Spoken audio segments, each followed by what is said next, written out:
জলিল ভাই একটু কোহোস্ট করে দেন।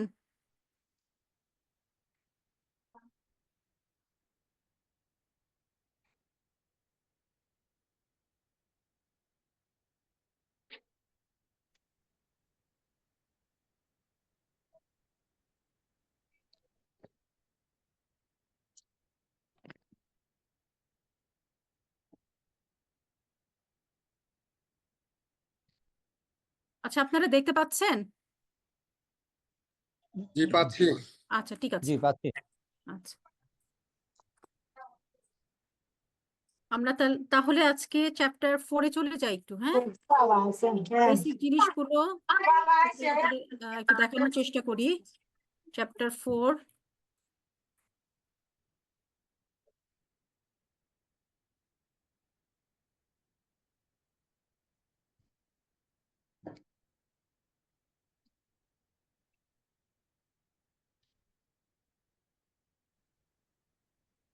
হ্যাঁ,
আচ্ছা, আমরা শুরু করি। হ্যাঁ, আচ্ছা, আপনারা অলরেডি পড়ে ফেলেছেন যে চ্যাপ্টার 1 2, হ্যাঁ 3 এগুলো পড়েছি, আর এখন 4টা দেখাচ্ছি। 4টা হচ্ছে আপনাদের মোটামুটি যেভাবে আমরা বলবো যে ইন্ডাস্ট্রিয়াল ইম্পোর্টের ক্ষেত্রে আমাদের নিয়মাবলী মেইনলি হচ্ছে শিল্প খাতে। সো আমরা এতদিন পড়েছি কমার্শিয়াল ইম্পোর্ট, এখন আমরা পড়বো হচ্ছে ইন্ডাস্ট্রিয়াল ইম্পোর্টের টোটাল স্ট্যাটাসটা কি, কিভাবে করতে হবে। আমরা জানি 3 ধরনের ইম্পোর্টার আছে: কমার্শিয়াল ইম্পোর্টার, ইন্ডাস্ট্রিয়াল ইম্পোর্টার, আর হচ্ছে অ্যাডহক। এখানে মেইনলি দুটো ইম্পোর্টারের জেনারেল যে রুলস কভার করা হবে, একটা হচ্ছে ইন্ডাস্ট্রিয়াল ইম্পোর্টার আর একটা হচ্ছে অ্যাডহক ইম্পোর্টার। আচ্ছা, প্রথমে আপনাদের একটু বাংলাটা একটু দেখিয়ে দিই, পরে রেলেভেন্ট যে স্লাইডগুলো আছে এগুলো পুরোটুকি যেগুলো আমি বলবো এগুলো একটু দাগিয়ে দাগিয়ে রাখবেন। আর আপনারা কিভাবে পড়বেন ওইটার একটা ছোট স্লাইড আমরা করেছি, ওইটা আপনাদের সাথে শেয়ার করব পরে। আচ্ছা, প্রথমেই দেখেন যেটা বলা আছে 20-এর কতে, যেসব পণ্যের বাণিজ্যিক আমদানি নিষিদ্ধ এবং যাদের আমদানি একমাত্র শিল্প খাতের জন্য বৈধ, সে সকল পণ্য নিয়মিত ভিত্তিতে অনুমোদিত শিল্প প্রতিষ্ঠান কর্তৃক নিয়মিত সত্ত্ব অনুসারে আমদানি সত্ত্বের সর্বাধিক 3 গুণ পর্যন্ত আমদানি করা যাবে। তার মানে হচ্ছে এটা আপনাদের খুব খুব ইম্পর্টেন্ট। আমরা জানি যে গভর্নমেন্ট প্রজ্ঞাপন আকারে বলে দিয়েছে যে একজন ইন্ডাস্ট্রিয়াল ইম্পোর্টার, কমার্শিয়াল ইম্পোর্টার কতটুকু ইম্পোর্ট করতে পারবে, এবং সেক্ষেত্রে বলা হচ্ছে উনি যদি ইন্ডাস্ট্রিয়াল ইম্পোর্টার হয় উনার যেই লেভেলটা আছে, যেই কোটাটা আছে, তার 3 গুণ পর্যন্ত উনি আমদানি করতে পারবে। আর সেকেন্ডটা ক্ষেত্রে বলা হয়েছে, খতে বলা হয়েছে অ্যাডহক ভিত্তিতে অনুমোদিত শিল্প প্রতিষ্ঠানসমূহ কর্তৃক শর্তযুক্ত পণ্য পোষক কর্তৃক সুপারিশকৃত ষান্মাসিক আমদানি সত্ত্বের সর্বোচ্চ দ্বিগুণ মূল্যসীমা পর্যন্ত আমদানি করা যাবে। তার মানে যারা আইআরসি হোল্ডার তারা হচ্ছে তাদের যে থ্রেশহোল্ডটা আছে তার ম্যাক্সিমাম 3 গুণ আমদানি করতে পারবে। আর যারা অ্যাডহক বেসিসে আছে তারা হচ্ছে বিডা বা তাদের যে স্পন্সরিং অথরিটি আছে তাদের তাদের সুপারিশে, তাদের রেকমেন্ডেশনে, তাদের ষান্মাসিক যে কোটা আছে তার সর্বোচ্চ দ্বিগুণ মূল্যসীমা পর্যন্ত তারা আমদানি করতে পারবে। এরপরে আমরা জানি যে অ্যাডহক আইআরসি আপনারা প্রথম চ্যাপ্টারে পড়েছিলেন যে অ্যাডহক আইআরসির ক্ষেত্রে কিছু অ্যাডভোকাসির ক্ষেত্রে কিছু রিকমেন্ডেশন থাকে, কিছু রিকোয়ারমেন্ট থাকে, এবং বিডা কর্তৃক তাদের একটা কোটা থাকে। যে ইনপুট র মেটেরিয়াল গুলো এনেছে তারা যদি সেগুলোকে ফুলফিল করতে পারে তাহলেই কিন্তু তারা অ্যাডহক থেকে ইন্ডাস্ট্রিয়াল আইআরসি হোল্ডারে ট্রান্সফার হতে পারে। সেক্ষেত্রে একজন অ্যাডহক আইআরসি হোল্ডার কি শর্ত পূরণ করলে ইন্ডাস্ট্রিয়াল আইআরসি হোল্ডারে উপনীত হতে পারবে এর কথা বলা হয়েছে আপনার দেখেন গ এবং খতে।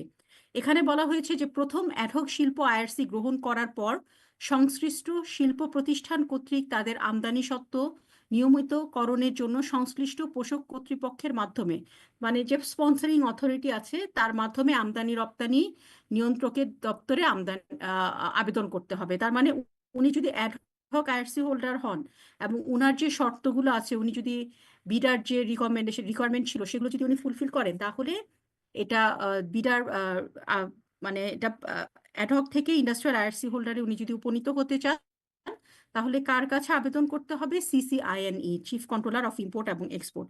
এবং তার রিকোয়ারমেন্টটা কি? তার রিকোয়ারমেন্টটা হচ্ছে যেটা আপনাদের প্রথমেই বলেছি, প্রথম ঘতে বলা আছে যে প্রথম অ্যাডহক শিল্প আইআরসির আমদানি সত্ত্বে ন্যূনতম 70% ব্যবহার করা হলে পোষক কর্তৃপক্ষের সুপারিশে ভিত্তিতে সংশ্লিষ্ট শিল্প প্রতিষ্ঠানের আমদানি সত্ত্ব এবং আইআরসি নিয়মিত করা হবে, অন্যথায় দ্বিতীয় বা তৃতীয় অ্যাডহক শিল্প আইআরসির জন্য ছাড়পত্র প্রদান করা হবে।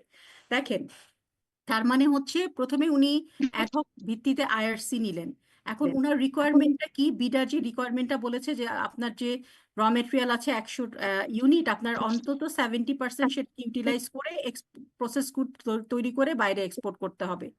এখন কোনো কারণে উনি যদি সেই রিকোয়ারমেন্টটা ফুলফিল করতে না পারে, তাহলে দেখা যাচ্ছে যে উনি সর্বোচ্চ দ্বিতীয় এবং তৃতীয় অ্যাডহক বেসিস পর্যন্ত উনি সেই মানে সুবিধাটা পেতে পারেন। এরপরে যদি উনি না পান, সে সম্পর্কে কিন্তু বলা হয়নি।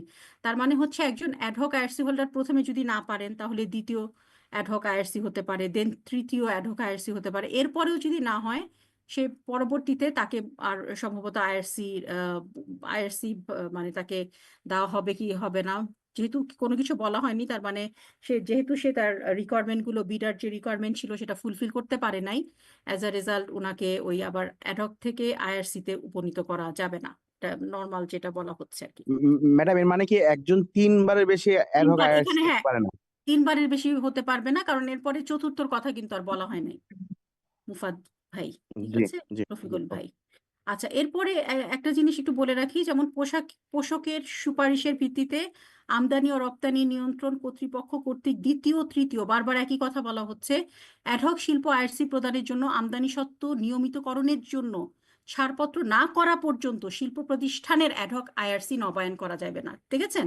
তার মানে ওদের যে রিকোয়ারমেন্ট আছে, তুমি 70% ইউটিলাইজ করে এটাকে ফিনিশ গুডস করো, দেন তুমি আইআরসি তে উপনীত হও, এরপর দ্বিতীয়বার দেওয়া হলো, তারপরে উনি ইউটিলাইজ করতে পারলেন না, তারপরে, তার মানে যতক্ষণ পর্যন্ত ওনার রিকোয়ারমেন্ট ফুলফিল করতে পারবে, ততক্ষণ পর্যন্ত কিন্তু এখানে শিল্প প্রতিষ্ঠানের অ্যাডহক আইআরসি নবায়নের কথা বলা হয়েছে, যে নবায়ন মানে উনি অ্যাডহক থেকে যে রেগুলারাইজ আইআরসি সেটাতে উপনীত হতে পারবেন না।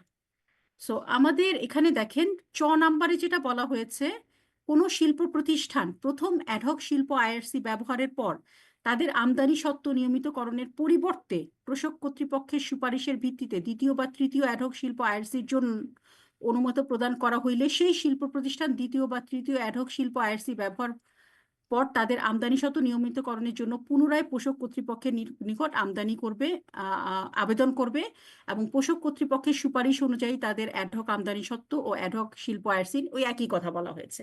তার মানে আমরা যদি এই যে 20 নাম্বার সেকশনটা আমরা দেখি, মেইনলি এখানে বলা হয়েছে যে যদি আপনি ইন্ডাস্ট্রিয়াল আইআরসি হোল্ডার হন, আপনাকে industrial IRC import registration certificate লাগবে। যদি ইন্ডাস্ট্রিয়াল ইম্পোর্টার হন, তাহলে আপনার ইন্ডাস্ট্রিয়াল আইআরসি লাগবে। এবং আমরা জানি ইন্ডাস্ট্রিয়াল আইআরসি ছাড়াও আরেকটা আইআরসি আছে, সেটা হচ্ছে অ্যাডহক আইআরসি। অ্যাডহক হচ্ছে নতুন যে ইন্ডাস্ট্রিগুলো আছে তাদেরকে এনকারেজ করার জন্য অ্যাডহক বেসিস আইআরসি দেওয়া হয়, এবং তাদের কিছু শর্ত থাকে, এবং এই বিডার রিকোয়ারমেন্ট এটা উনি কতটুকু কি শর্ত প্রতিপালন করবে, এটা সাধারণত স্পন্সরিং অথরিটি আছে যেটা উনি ঠিক করে দেন। এবং স্পন্সরিং অথরিটিকে যদি আমরা দেখি, সাধারণত বাংলাদেশ ইনভেস্টমেন্ট ডেভেলপমেন্ট অথরিটি হয়ে থাকে। আপনারা দেখবেন যখন নেক্সট ক্লাসে আপনাদের একটা অ্যাডহক আইআরসি দেখাবো, দেখবেন যে রিকোয়ারমেন্ট লেখা আছে, সেক্ষেত্রে যিনি স্পন্সরিং অথরিটি তার পাশে বিডা লেখা আছে। তার মানে বাংলাদেশ ইনভেস্টমেন্ট ডেভেলপমেন্ট অথরিটি উনি বলে দিবেন যে তোমরা 70% ইউটিলাইজ করতে পারবে। এরপরে যদি তারা পারে তাহলে কি করবে? যিনি আহ, এই যে যেটা ঘতে বলা আছে খুবই গুরুত্বপূর্ণ, আপনারা একটু দাগিয়ে নেন, প্রসব কর্তৃপক্ষের সুপারিশের ভিত্তিতে। তার মানে হচ্ছে যিনি স্পন্সরিং অথরিটি উনি সুপারিশ করবেন এবং ফাইনালি উনি আইআরসি হোল্ডার হবেন। সেক্ষেত্রে যিনি ওনাকে ফাইনাল আইআরসি প্রদান করবেন, ইন্ডাস্ট্রিয়াল আইআরসি, উনি হচ্ছেন সিসিআইএনই। এবং যতক্ষণ পর্যন্ত না উমতে যেটা বলা হয়েছে যে পোষকের সুপারিশ ভিত্তিতে আমদানি ও রপ্তানি নিয়ন্ত্রণ কর্তৃক দ্বিতীয় এবং তৃতীয় অ্যাডহক শিল্প আইআরসি প্রদানের বা আমদানি সত্ত্বেও নিয়মিতকরণের ছাড়পত্র না করা পর্যন্ত শিল্প প্রতিষ্ঠানের অ্যাডহক আইআরসি নবায়ন করা যাবে না। তার মানে এখান থেকে দেখেন আপনাদের কিছু মানে কোয়েশ্চেন আসতে পারে, সাপোজ এটা একটা এমসিকিউ আসতে পারে বা একটা ফিল ইন দ্য ব্ল্যাঙ্কস আসতে পারে অথবা ট্রু ফলস আসতে পারে যে ন্যূনতম কত ভাগ অ্যাডহক আইআরসি হোল্ডার যিনি আছেন উনি সেটাকে ইউটিলাইজ করবেন। এরপর হচ্ছে এই পারমিশনটা কে দিয়ে থাকে? Sponsoring authority. এবং আলটিমেট নবায়ন করার জন্য কে মানে রেগুলেটরি অথরিটি? সিসিআইএনই। সর্বোচ্চ কতবার পর্যন্ত দিতে পারেন? দ্বিতীয় এবং মানে সর্বোচ্চ তৃতীয় অ্যাডহক শিল্প আইআরসি পর্যন্ত উনি পেতে পারেন। এবং একজন অ্যাডহক আইআরসি হোল্ডার কি উনি কমার্শিয়াল আইআরসি পাবেন না, উনি পাবেন হচ্ছে ইন্ডাস্ট্রিয়াল আইআরসি। এটা হচ্ছে আপনাদের ক, খ, গ, ঘ, উম, চ, এই জিনিসগুলো একটু দেখবেন একই কথা বলা আছে। এটা হচ্ছে 20 নাম্বার। ওকে, এটা 6টা আপনারা পড়ে নিয়েন একই জিনিস। হ্যাঁ, এরপরে যেটা আছে জ, যেটা আছে এখানে কি বলা আছে দেখেন, সরকারি খাতের শিল্প প্রতিষ্ঠান কর্তৃক শর্তযুক্ত পণ্য আমদানির ক্ষেত্রে সংশ্লিষ্ট পণ্যের মোট বার্ষিক প্রয়োজন অর্থ বছরের প্রারম্ভে প্রশাসনিক মন্ত্রণালয়ের সুপারিশের ভিত্তিতে বাণিজ্য মন্ত্রণালয় হতে অনুমোদন গ্রহণ করতে হবে। এটা হচ্ছে গভর্নমেন্টের যে প্রতিষ্ঠানগুলো আছে পাবলিক সেক্টর ইম্পোর্টের ক্ষেত্রে যদি শিল্প প্রতিষ্ঠান কর্তৃক শর্তযুক্ত আমদানি করতে চায় তাহলে তাদের যে অ্যানুয়াল রিকোয়ারমেন্ট, একটা মানে বছরে অ্যানুয়াল যে রিকোয়ারমেন্ট আছে সেই অ্যানুয়াল রিকোয়ারমেন্টটা ফুলফিল করার জন্য প্রশাসনিক যে মন্ত্রণালয় আছে তাদের যে প্রশাসনিক মন্ত্রণালয় আছে তাদের রিকমেন্ডেশনের উপর ভিত্তি করে বাণিজ্য মন্ত্রণালয় হতে অনুমোদন গ্রহণ করতে হবে। এবং আমরা জানি গভর্নমেন্টের বিভিন্ন মন্ত্রণালয় আছে এবং তারা কৃষি মন্ত্রণালয় বলেন, তারপর ধরেন বাণিজ্য মন্ত্রণালয় বলেন, তারপরে আরো মৎস্য মন্ত্রণালয়, যে মন্ত্রণালয়গুলো আছে তাদের যদি ইম্পোর্টের দরকার হয় তাহলে তারা একটা অ্যানুয়াল রিকোয়ারমেন্ট দিবে, তাদের স্ব মন্ত্রণালয়ের রিকমেন্ডেশন লাগবে, সুপারিশ লাগবে এবং তার ভিত্তিতে বাণিজ্য মন্ত্রণালয় হতে অনুমোদন গ্রহণ করতে হবে।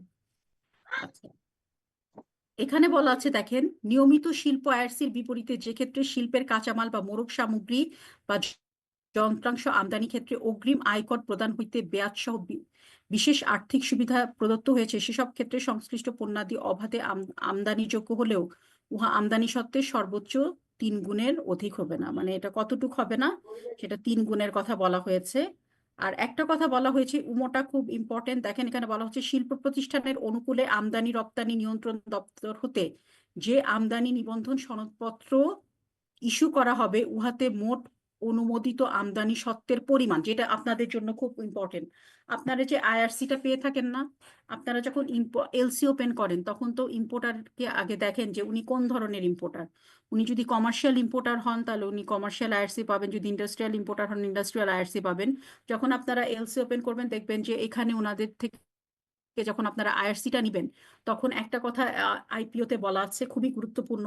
এখানে বলা আছে শিল্প প্রতিষ্ঠানের অনুকূলে, মানে যেই শিল্প ধরেন আপনি এবিসি কোম্পানি একজন ইন্ডাস্ট্রিয়াল আইআরসি হোল্ডার, উনি একটা আইআরসি আপনার কাছে জমা দিল, তখন আপনি দেখবেন উনার ফেভারে আমদানি রপ্তানি নিয়ন্ত্রণ মানে সিসিআইএন এর কাছ থেকে আমদানি সনদপত্র ইস্যু করা হবে এবং ওই যে আমদানি একটা আইআরসিটা ইস্যু করা হবে এবং ওতে মোট অনুমোদিত আমদানি সত্ত্বের পরিমাণ টাকা এবং কথায় দুটাই সুস্পষ্টভাবে উল্লেখ থাকতে হবে। এবং আইআরসি জারির সময় আমদানি রপ্তানি প্রধান নিয়ন্ত্রকের সংশ্লিষ্ট আঞ্চলিক দপ্তর প্রশাসক কর্তৃক সুপারিশকৃত এনটাইটেলমেন্ট পেপারে একটি কপিতে প্রতি প্রতি কি বলেছে প্রতি স্বাক্ষর পূর্বক শিল্প প্রতিষ্ঠানকে হ্যাঁ গ্রহণ করতে হবে। তার মানে আপনারা যখন আইআরসিটা একটু দেখালে ভালো হতো, বা সময় পেলে আপনাদের দেখাবো, সেই আইআরসিতে অবশ্যই আপনারা যেটা পেয়ে থাকেন, আপনারা দেখেছেন টাকায় এবং কথায়। যেমন দেখবেন অ্যানুয়াল এন্টাইটেলমেন্ট থাকে 50 লাখ থেকে শুরু হয়, দেন 50 লাখ থেকে 1 কোটি, 1 কোটি থেকে 2 কোটি, 2 কোটি থেকে 3 কোটি। এই কথায় সে তার অ্যানুয়াল এন্টাইটেলমেন্ট কত, সেই অ্যামাউন্টটা অবশ্য টাকায় এবং কথায় এখানে লিখতে হবে। সো এই উমো নাম্বারটা আপনাদের জন্য কিন্তু খুব ইম্পর্টেন্ট। উমো নাম্বারটা এটা দেখে নিন। আর এখানে বলা হয়েছে যে খ উমো এবং নাম্বার মিন্স নাকি নিয়োগ? হ্যাঁ, উমো না নিয়োগ? এই যে ইও ইও ঝ এবং ইও। ইয়ো। হ্যাঁ, আচ্ছা আচ্ছা, ওকে। তারপর ঠটা দেখেন, এখানে বলা হয়েছে খ এবং ছ। খ এবং ছতে কি বলা ছিল? খতে বলা ছিল যে আপনি অ্যাডহক যদি হন তাহলে কতটুকু ইম্পোর্ট করতে পারবেন। আর ছর ক্ষেত্রে আরেকটা কথা বলা হয়েছিল যে আপনারা দেখে নিন যে আপনাদের কারখানার যে ক্যাপাসিটি সেটার উপর ডিপেন্ড করে সে কতটুকু ইম্পোর্ট করতে পারবে। কিন্তু এই বিধান যে খ এবং ছয়ের যে বিধানগুলো আছে সেগুলো ওষুধ শিল্প এবং বন্ডেড ওয়্যারহাউস পদ্ধতিতে পরিচালিত রপ্তানিমুখী পোশাক, হুঁশিয়ারি ও স্পেশালাইজড টেক্সটাইল শিল্পের জন্য প্রযোজ্য হবে না। তার মানে এগুলো যেহেতু আমাদের খুব এক্সপোর্ট ওরিয়েন্টেড ইন্ডাস্ট্রি এবং এর মাধ্যমে আমরা দেখা যাচ্ছে যে প্রচুর ফরেন কারেন্সি আর্ন করে থাকি, তো তাদের কিছু সুবিধা দেওয়ার জন্য তাদের একটু ফ্লেক্সিবিলিটি দেওয়া হয়েছে। সেক্ষেত্রে যেমন বলা হয়েছে যে র মেটেরিয়াল, আমরা জানি যে শিল্প ক্ষেত্রে একদম 100% এক্সপোর্ট ওরিয়েন্টেড ইন্ডাস্ট্রির ক্ষেত্রে যখন আপনি র মেটেরিয়াল ইম্পোর্ট করবেন সেক্ষেত্রে অনেক সময় দেখা যায় যে লিমিট স্পেশাল মানে স্পেসিফিক করে বলে দেওয়া হয় না, অনেক সময় আপনি আনলিমিটেড অ্যামাউন্টও ইম্পোর্ট করতে পারবেন। সো এক্ষেত্রে যেমন 2 গুণ 3 গুণ এগুলোর কথা বলা হয়েছে। খর ক্ষেত্রে বলা হয়েছে আপনি দ্বিগুণ ইম্পোর্ট করতে পারবেন। আর ছয়ের ক্ষেত্রে ফ্যাক্টরির যে ক্যাপাসিটি আছে সেই অনুযায়ী আপনি ইম্পোর্ট করতে পারবেন। কিন্তু এক্ষেত্রে বলা হয়েছে যে তাদের সুবিধা মতো তারা যে পরিমাণ র মেটেরিয়াল আছে বন্ডেড ওয়্যারহাউসের মাধ্যমে, আপনারা জানেন যে বন্ডেড ওয়্যারহাউসের মাধ্যমে তারা ডিউটি ফ্রি ইম্পোর্ট করতে পারবে। এবং মেইনলি কোন কোন শিল্প? একটা হচ্ছে ওষুধ শিল্প, আর একটা হচ্ছে রপ্তানিমুখী যে শিল্পগুলো আছে তাদের ক্ষেত্রে এটা প্রযোজ্য হবে না। তার মানে তাদের ইন্ডাস্ট্রিয়াল আইআরসি হোল্ডার তারা হলে তারা তাদের অ্যানুয়াল রিকোয়ারমেন্ট, তাদের যে ডিমান্ড আছে গুডসটা প্রডিউস করার জন্য যে র মেটেরিয়ালে, সেই অনুযায়ী তারা ইম্পোর্ট করতে পারবে। এটা একটা কথা বলা হয়েছে, এটা আপনারা দেখে নিন।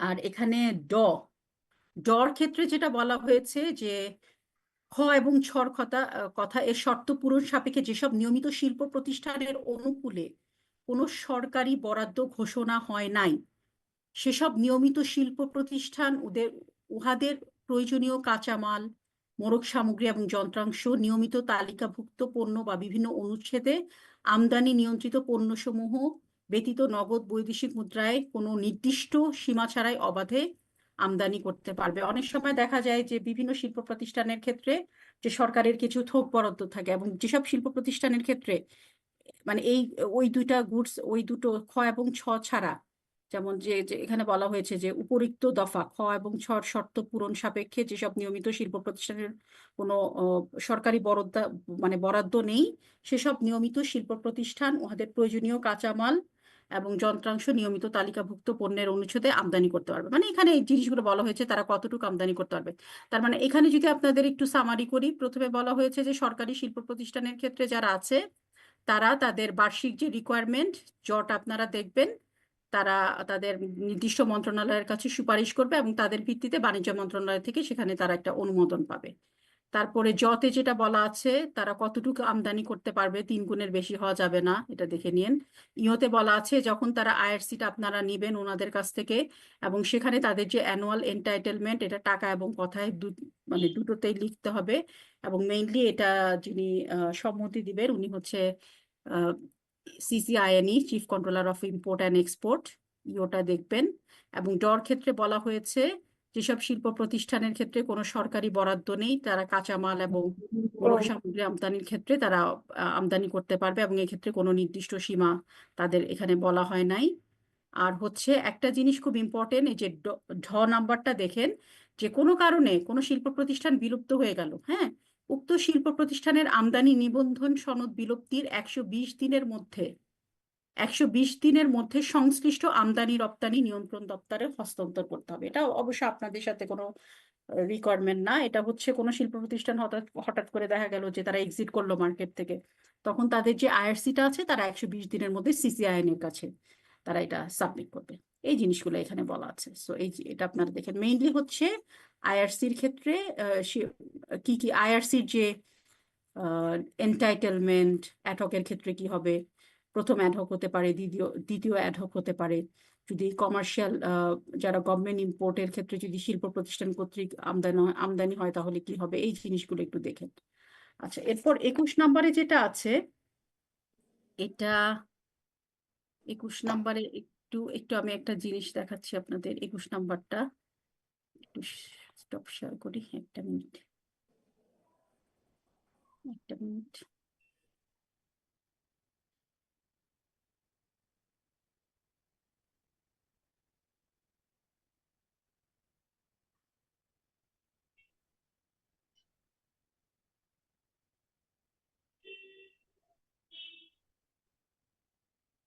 আচ্ছা, দেখতে পাচ্ছেন আপনারা? দেখা যাচ্ছে? দেখা যাচ্ছে। আচ্ছা, এই যে দেখেন, এই জিনিসটা একটু বলি, আবার এটাতে চলে যাবো। যেমন যেটা বলা হয়েছে জেনারেল প্রভিশনের ক্ষেত্রে বলা হচ্ছে যে প্রথমে যেটা আমরা পড়লাম মনে আছে আপনাদের, যে industrial unit approve on regular basis is allowed to import up to 3 times.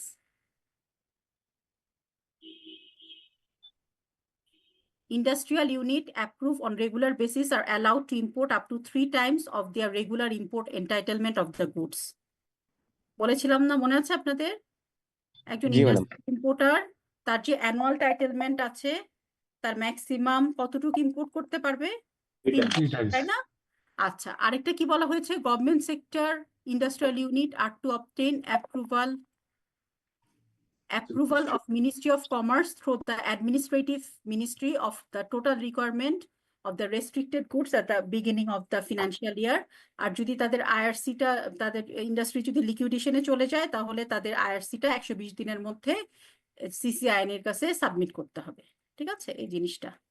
আচ্ছা, আরেকটা জিনিস, এই যে এইটা একটু দেখে নিন। এটা এই যে এটাও আপনাদের পড়িয়েছি। অ্যাডহকের ক্ষেত্রে কি বলেছিলাম, তাদের যে হাফ ইয়ারলি লিমিট আছে, তাদের ম্যাক্সিমাম কতটুকু ইম্পোর্ট করতে পারবে? হাফ ইয়ারলি লিমিটের কয় গুণ মনে আছে? 2 times. 2 টাইমস। হ্যাঁ, 2 টাইমস। এটি যেমন ইংলিশে যখন আপনারা লিখবেন, কারণ অনেক সময় দেখা যায় যে ইংলিশে আপনাদের লিখতে হবে। আর প্রথমটার ক্ষেত্রে কি বলা হয়েছে, যে after receiving first ad hoc share the concern industrial units are to apply through the concern, এই যে পোশাকের কথা বলা হয়েছিল না, sponsoring authority to the chief controller of import and export for regularization of the import entitlement. আর IRC যখন উনি রেগুলারাইজ হবে অ্যাডহক থেকে, তখন তার যে র মেটেরিয়াল আছে, on the basis of recommendation of the sponsoring authority, at least কতটুকু ইউটিলাইজ করতে হবে? তার 70%। হ্যাঁ, এবং the provision is not applicable for import by readymade garments, hosiery and special textile industry operating under bonded warehouse and pharmaceutical. মনে আছে আপনাদের? এই যে এই দুইটা, এই যে 70% বা 2 গুণ 3 গুণ আপনাকে ইম্পোর্ট করতে পারবেন অ্যানুয়াল এন্টাইটেলমেন্টের, হাফ ইয়ারলি এন্টাইটেলমেন্টের 2 গুণ, অথবা তার যে অ্যানুয়াল রিকোয়ারমেন্ট আছে তার কত বলা হয়েছিল জানি, অ্যানুয়াল রিকোয়ারমেন্টের 3 গুণের কথা বলা হয়েছিল। কিন্তু এটা অ্যাপ্লিকেবল হবে না কার জন্য? স্পেশাল টেক্সটাইল ইন্ডাস্ট্রি আর হচ্ছে রেডিমেড গার্মেন্টস যারা আছে, ফার্মাসিউটিক্যাল ইন্ডাস্ট্রি আছে, তাদের জন্য সেটা অ্যাপ্লিকেবল হবে না। আচ্ছা, এখন এটা আপনাদের দেখানোর চেষ্টা করেছিলাম, এই যে এইটা একটু দেখতে হবে, এটা একটু দাগিয়ে নেন। এটা হচ্ছে 21 নাম্বার। 21 নাম্বার, শিল্প ও সেবাধর্মী প্রতিষ্ঠানের পণ্যাদি আমদানির জন্য নির্ধারিত শর্তাবলী। এখানে অনেক কিছু বলা আছে।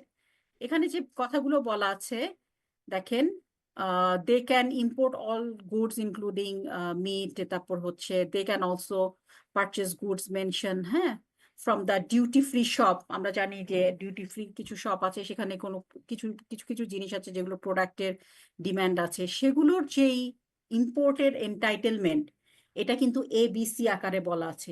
এই জিনিসটা আপনাদের দেখলেই হবে। এখানে অনেক এইচএস করতে যে অনেক কিছু বলা হয়েছে, যেমন দেখেন এই 3টা জিনিস খুব মনোযোগ সহকারে পড়তে হবে। এটা আছে আপনাদের বা 21-এর সরেয়া, হ্যাঁ, সরেয়াতে বলা আছে, সরেয়া রস্যইয়ে বলা আছে। দেখেন সরেয়তে কি বলা আছে, শর্ত সাপেক্ষে আমদানিযোগ্য পণ্য আমদানি সংশ্লিষ্ট হোটেল কর্তৃক বিগত বছরে অর্জিত মোট বৈদেশিক মুদ্রার শতকরা 27% মধ্যে সীমাবদ্ধ থাকবে। তার মানে কি, আপনি যে গুডস গুলো ইম্পোর্ট করবেন, হ্যাঁ, যেমন হোটেল কর্তৃক বিভিন্ন গুডস এর নাম একটু আগে বললাম, সেই গুডস গুলো আপনি কতটুকু ইম্পোর্ট করতে পারবেন।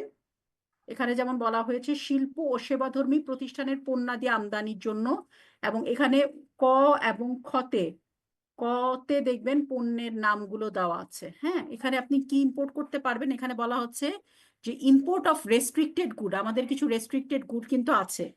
হ্যাঁ, আমরা জানি কোন কোন গুডস আমরা ইম্পোর্ট করতে পারবো না, অ্যাপেন্ডিক্সে দেওয়া আছে।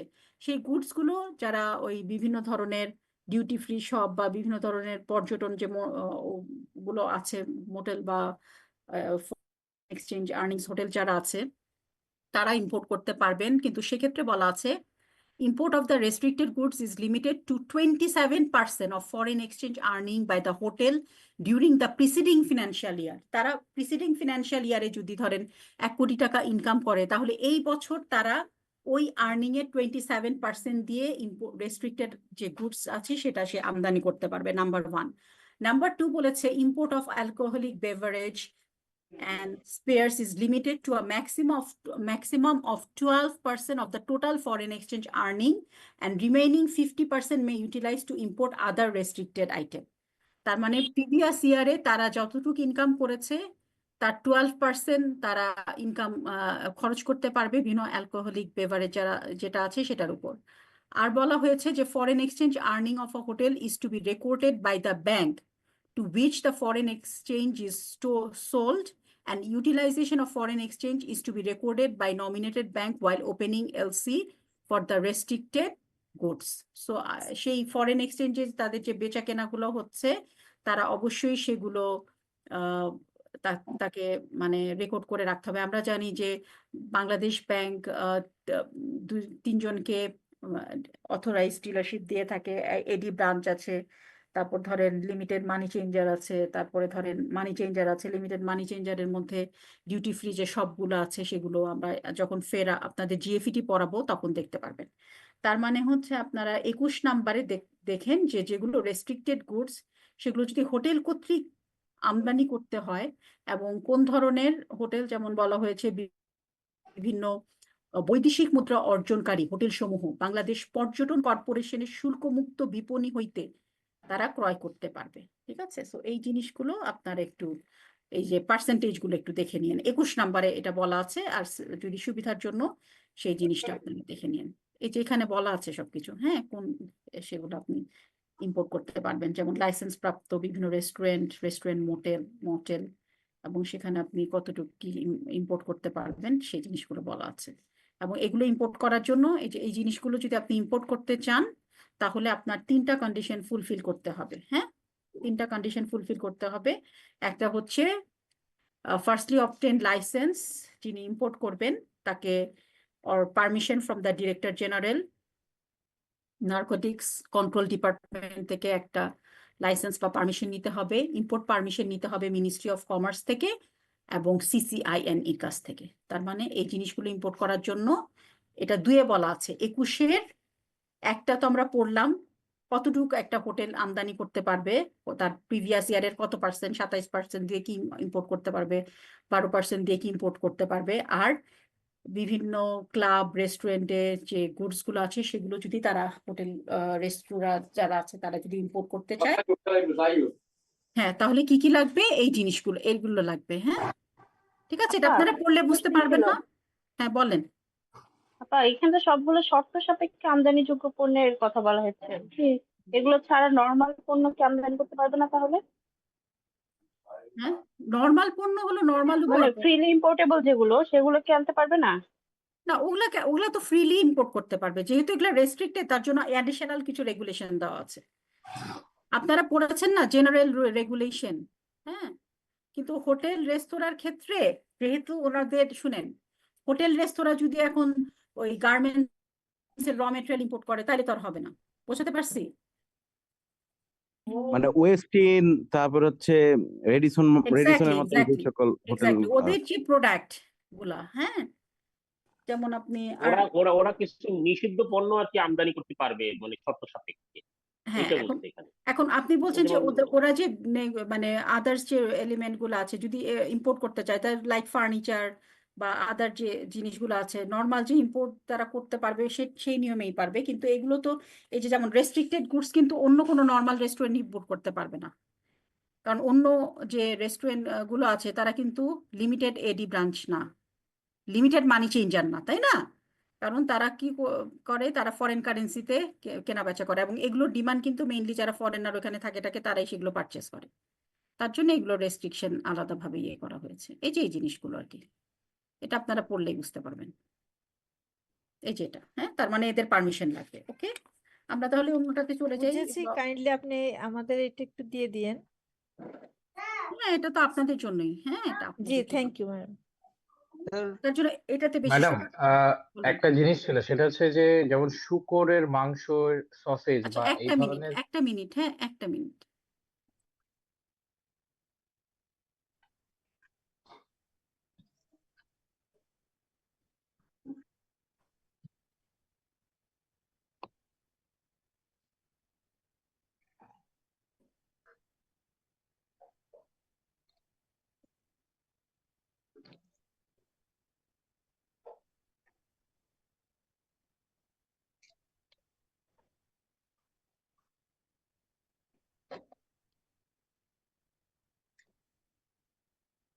হ্যাঁ, বলেন please, sorry for the interruption, G madam, বলেন।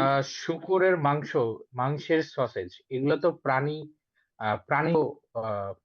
ইম্পোর্ট, তো এক্ষেত্রে কি প্রাণী সম্পদ মন্ত্রণালয় বা মিনিস্ট্রি অফ এগ্রিকালচার বা এই ধরনের কোনো পোষক কর্তৃপক্ষের অ্যাপ্রুভাল প্রয়োজন হবে না?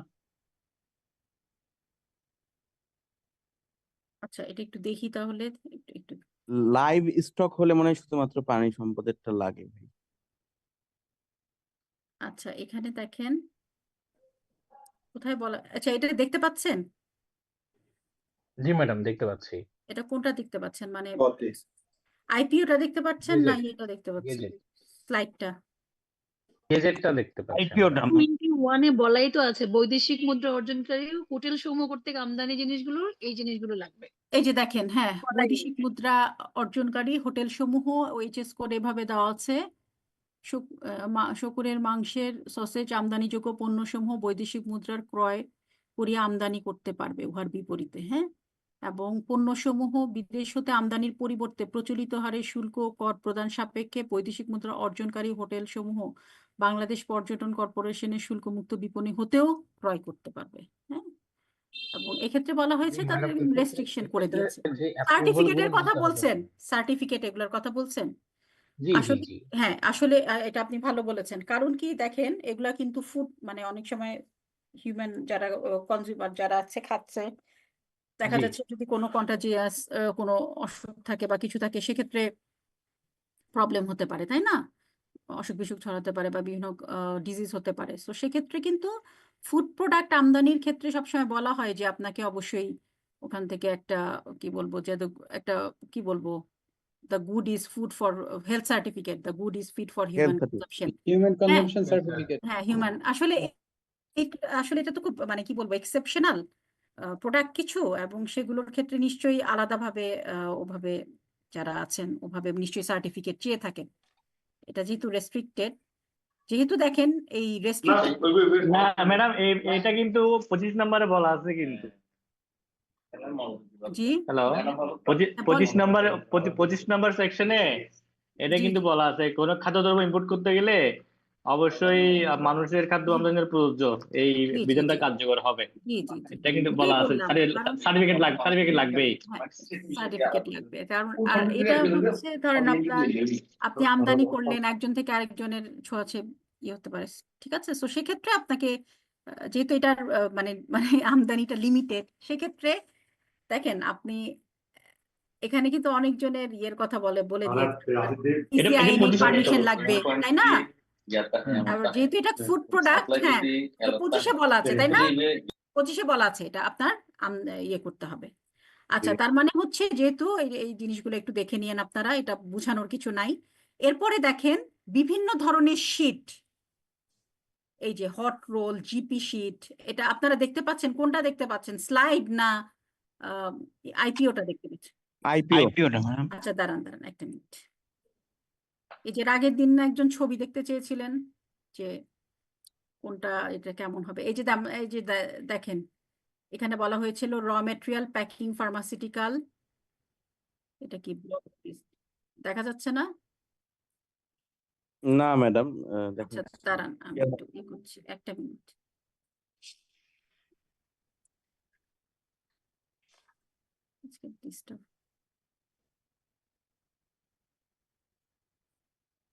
এখন দেখতে পাচ্ছেন? না, দেখতে না পাচ্ছি ম্যাডাম। আমি দেখতে পাচ্ছি না। পাচ্ছেন না? আচ্ছা দাঁড়ান দাঁড়ান, স্টপ শেয়ারিং করে নিই, দাঁড়ান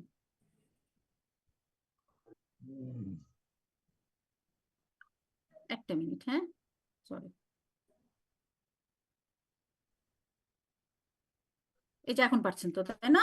জি জি ম্যাডাম। হ্যাঁ আচ্ছা, এখন দেখেন ওই যে ওইটা আপনারা দেখে নিন যে বিভিন্ন হোটেল, মোটেল, বিভিন্ন কর্পোরেশন যে রেস্ট্রিক্টেড গুডস আছে তারা যদি ইম্পোর্ট করতে চায় তাদের প্রিভিয়াস আর্নিংস এর কত পার্সেন্ট, 27% কিসের ক্ষেত্রে, তারপরে 12% কিসের ক্ষেত্রে, 15% কিসের ক্ষেত্রে, এবং কোন কোন মন্ত্রণালয়ের পারমিশন লাগবে, এটা আপনাদের আমি ম্যাডাম আইপিওটাই দেখা যাচ্ছে, আবার আইপিওটাই দিয়েছি।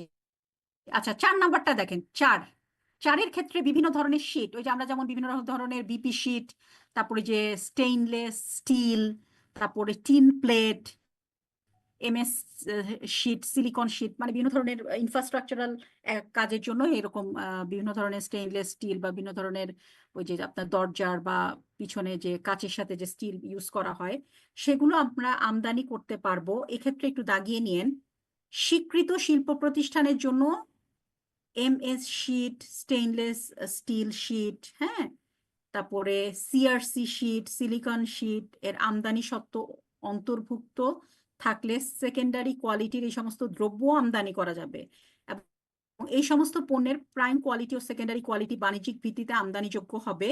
আমদানিকৃত চালান ভিত্তিক একটি সেকেন্ডারি কোয়ালিটি পণ্য বিএসটিআই কর্তৃক নির্ধারিত বাংলাদেশের মান অনুযায়ী পরীক্ষা করা হবে, তবে এক্ষেত্রে সেকেন্ডারি কোয়ালিটির কোনো পণ্যই প্রাইম কোয়ালিটির পণ্যের অনুরূপ হবে না।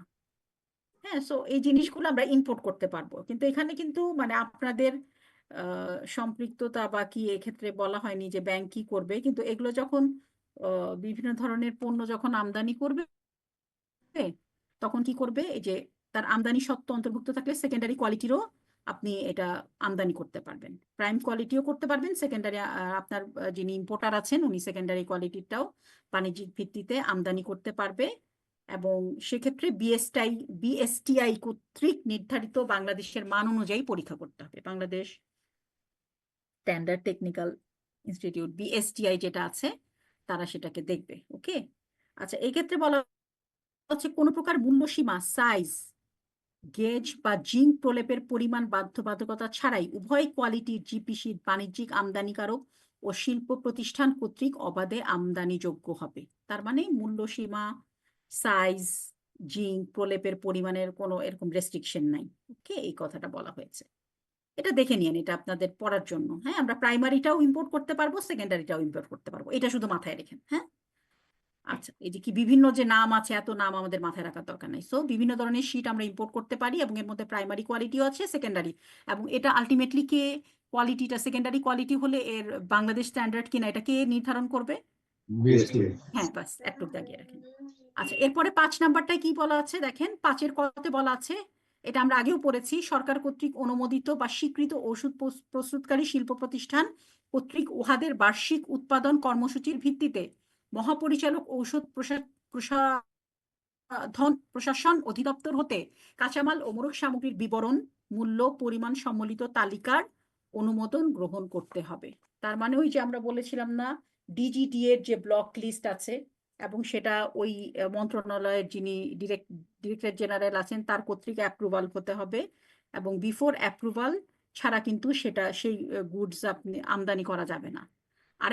আরেকটা খুব ইম্পর্টেন্ট, এটা দাগিয়ে নেন, ক নাম্বারটা খুব ইম্পর্টেন্ট। এখানে বলা হচ্ছে সরকার কর্তৃক অনুমোদিত ও স্বীকৃত ঔষধ প্রস্তুতকারী শিল্প প্রতিষ্ঠান কর্তৃক উহাদের বার্ষিক উৎপাদন কর্মসূচির ভিত্তিতে, সাপোজ ধরেন ইনসেপ্টা ফার্মা, ইনসেপ্টা ফার্মা অথবা ধরেন বেক্সিমকো ফার্মা অথবা স্কোয়ার ফার্মা, তারা যে পরিমাণ ওষুধ আমদানি করবে, মানে ওষুধের র মেটেরিয়াল আমদানি করবে, তাদের তাদের বার্ষিক যে রিকোয়ারমেন্ট আছে, হ্যাঁ, সেই পরিমাণ বার্ষিক উৎপাদন কর্মসূচির ভিত্তিতে ঔষধ প্রশাসন অধিদপ্তর হতে কাঁচামাল ও মোড়ক সামগ্রীর তারা একটা পাঠাবে যে আমরা এইবার 10 লাখ বক্স প্যারাসিটামল তৈরি করব, এবং এর জন্য আমাদের এই পরিমাণ র মেটেরিয়াল দরকার, এর টোটাল মূল্য এত।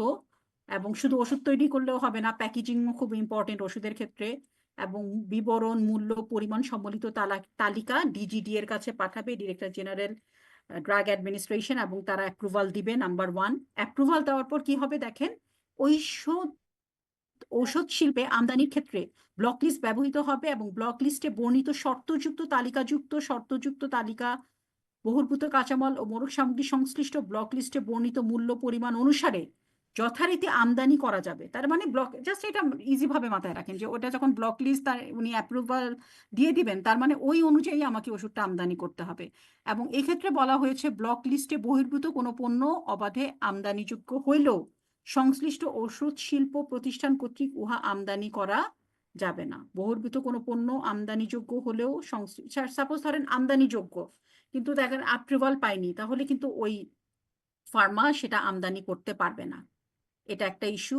আর এখানে বলা হয়েছে যে ওষুধ শিল্পের যে সমস্ত কাঁচামাল ও মোড়ক সামগ্রী আমদানির ক্ষেত্রে মহাপরিচালক ঔষধ প্রশাসন অধিদপ্তরের অনুমোদনের অতিরিক্ত কোনো কর্তৃপক্ষের পূর্ব অনুমতি গ্রহণের শর্ত এই আদেশে উল্লেখিত রয়েছে, সেই ক্ষেত্রে উক্ত কাঁচামাল ও মোড়ক সামগ্রী আমদানির ক্ষেত্রে সংশ্লিষ্ট কর্তৃপক্ষের অনুমতি গ্রহণ করতে হবে, এবং অনুমোদিত ব্লক লিস্টের অনুলিপি যথারীতি মহাপরিচালক ঔষধ প্রশাসন অধিদপ্তর কর্তৃক কাস্টম কর্তৃপক্ষের নিকট, এটা ওনাদের কাজ। মেইনলি হচ্ছে আপনার মনে রাখতে হবে, যদি ওষুধ আমদানি করতে হয়, ওষুধের র মেটেরিয়াল আমদানি করতে হয়, তাহলে কার অ্যাপ্রুভাল লাগবে বলেন তো?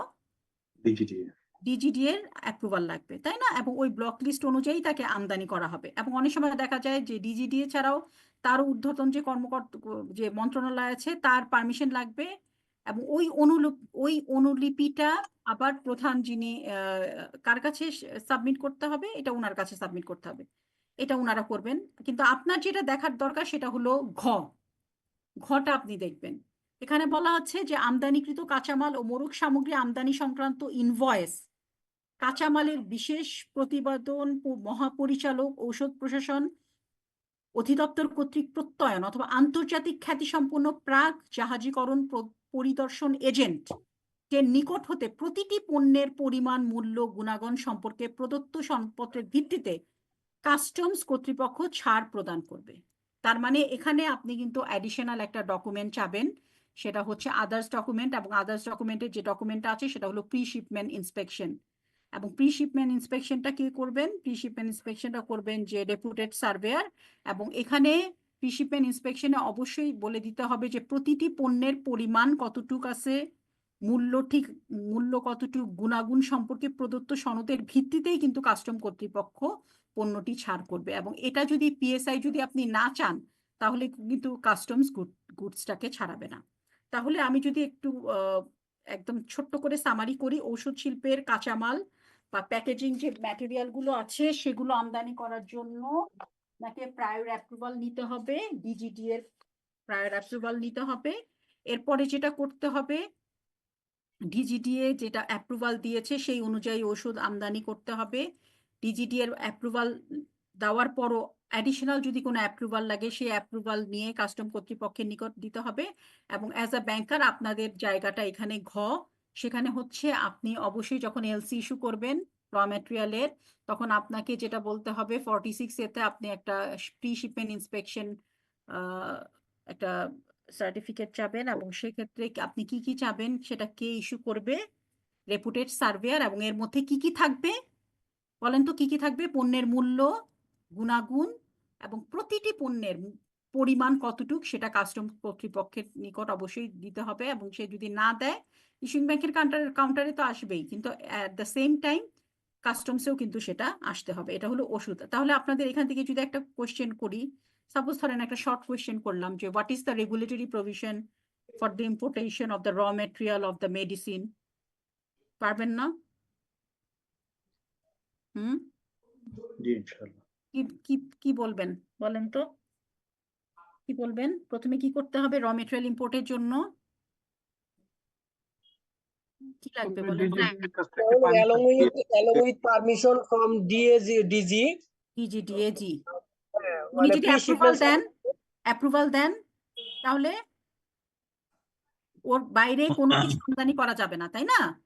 না এরপরে যদি তার উপরেও যদি অ্যাডিশনাল আরো কোনো পারমিশন লাগে সে পারমিশন নিয়ে কাস্টম কর্তৃপক্ষের নিকট অথবা আমদানি রপ্তানি সিসিআইএন এর কাছে সেটা সাবমিট করতে হবে। আর এছাড়া অ্যাজ আ ব্যাংকার আপনি যখন 46 এতে ডকুমেন্ট যাবেন তখন আপনাকে প্রি শিপমেন্ট ইন্সপেকশন ডকুমেন্ট যেতে হবে এবং সেখানে বলতে হবে যে প্রতিটি গুডসের পরিমাণ, মূল্য, গুণাগুণ সম্পর্কে উনি প্রদত্ত সনদ দিবে এবং সেটা কাস্টমস দেখলেই গুডসটাকে ছাড়াবে। ঠিক আছে, এরপর আমরা 6 চলে যাই। 6 দেখেন কি বলা আছে, 6 নাম্বারটা একটু দেখেন। 6 বলা আছে আরবিডি, পাম্প স্টিয়ারিং এবং ট্যালো। এক্ষেত্রে বলা হচ্ছে সাবান শিল্পের অধীন শিল্প প্রতিষ্ঠান সমূহ কর্তৃক পোষকের সুনির্দিষ্ট সুপারিশের ভিত্তিতে কেবল ওদের আমদানি সত্ত্ব অনুসারে আরবিডি, পাম্প স্টিয়ারিং এবং ট্যালো আমদানি করা যাবে। তার মানে কারা আমদানি করতে পারবে? যারা সাবান তৈরি করে ওই শিল্প প্রতিষ্ঠানগুলোই কিন্তু এই যে আরবিডি, পাম্প স্টিয়ারিং যেগুলো আছে সেগুলো হচ্ছে র মেটেরিয়াল সাবানের, তারাই শুধু ইম্পোর্ট করতে পারবে। আরেকটা জিনিস বলা আছে যে আরবিডি, পাম্প স্টিয়ারিং ট্যালো আমদানির পর পোষক কর্তৃপক্ষকে উহার আমদানির পরিমাণ ও ব্যবহার সম্পর্কে অবহিত করতে হবে এবং পূর্ববর্তী সুপারিশের ভিত্তিতে আমদানিকৃত পণ্যের যথাযথ ব্যবহার সম্পর্কে নিশ্চিত হওয়ার পর পোষক কর্তৃপক্ষ পরবর্তী শেয়ারের অনুমতি প্রদান করবেন। আপনারা দেখেন যখনই আমরা ইন্ডাস্ট্রিয়াল আইআরসিটা দেখব তখন কিন্তু সবসময় দেখা যায় যে mainly Bangladesh investment development authority বা বিভিন্ন স্পন্সরিং যে অথরিটিগুলো আছে তারা কিন্তু তাদের অ্যানুয়াল রিকোয়ারমেন্টটা দিয়ে দেয় এবং তারা অনেক সময় দেখে যে আসলে এগুলো ফুলফিল হয়েছে কিনা। সো সেক্ষেত্রে তারা দেখার পরে কিন্তু পরবর্তীতে তারা আবার অ্যাডিশনাল তারা যদি ইম্পোর্ট করতে চায় আরবিডি, পাম্প স্টিয়ারিং, তাহলে তারা সেটার পারমিশন দিবে। ঠিক আছে, সো এটা হচ্ছে সাবান শিল্প, সাবানের যে র মেটেরিয়ালটা, এটা দেখেন ক এবং খ যেটা আছে। আরেকটা কি বলা আছে দেখেন, আরবিডি, পাম্প স্টিয়ারিং এবং ট্যালো বাণিজ্যিক ভিত্তিতে আমদানি হবে না। এটা দাগিয়ে রাখেন, বাণিজ্যিক ভিত্তিতে আমদানি হবে না। এটা শুধু কিভাবে আপনি আমদানি করবেন? শুধু শিল্প প্রতিষ্ঠানের যেগুলো আছে ইন্ডাস্ট্রিয়াল পারপাসে ইউজ হবে। হ্যাঁ, কমার্শিয়াল পারপাসে একজন কিনলো এবং সেটাকে ট্রেডিং পারপাসে সেগুলো সেল করলো, সেটা করা যাবে না। গটা দাগিয়ে রাখেন, গ নাম্বারটা। ওকে, এরপরে বলা আছে অ্যাডহক আইডব্লিউডি অপারেটর হাঁস মুরগি, গবাদি পশু, খামার, মাছ ধরা, অভ্যন্তরীণ নৌ পরিবহন অপারেটর হাঁস মুরগি শর্তাদি যথাযথ পালন করতে হবে খামারে উহাদের প্রয়োজনীয়। এটা দেখেন, এটা পড়লেই বুঝতে পারবেন।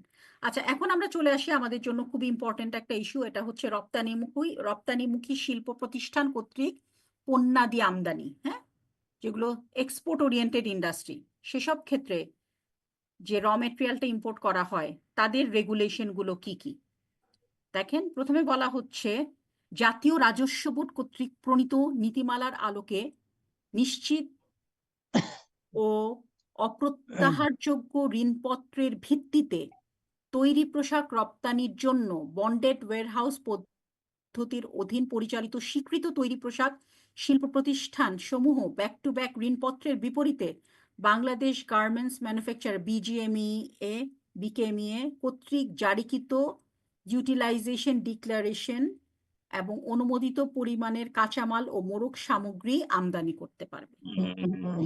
বুঝতে পেরেছেন? জাতীয় রাজস্ব বোর্ড কর্তৃক নীতিমালার আলোকে, হ্যাঁ, যারা এক্সপোর্ট ওরিয়েন্টেড ইন্ডাস্ট্রি আছে না, আমাদের এক্সপোর্ট ওরিয়েন্টেড ইন্ডাস্ট্রি কি করে? র মেটেরিয়াল ইম্পোর্ট করে না, তারা সাপোজ একটা মাস্টার এলসি পেলো অথবা একটা কন্ট্রাক্ট পেলো, সো আপনাদের ব্যাংকে চলে যায়, তখন আপনারা কি করেন?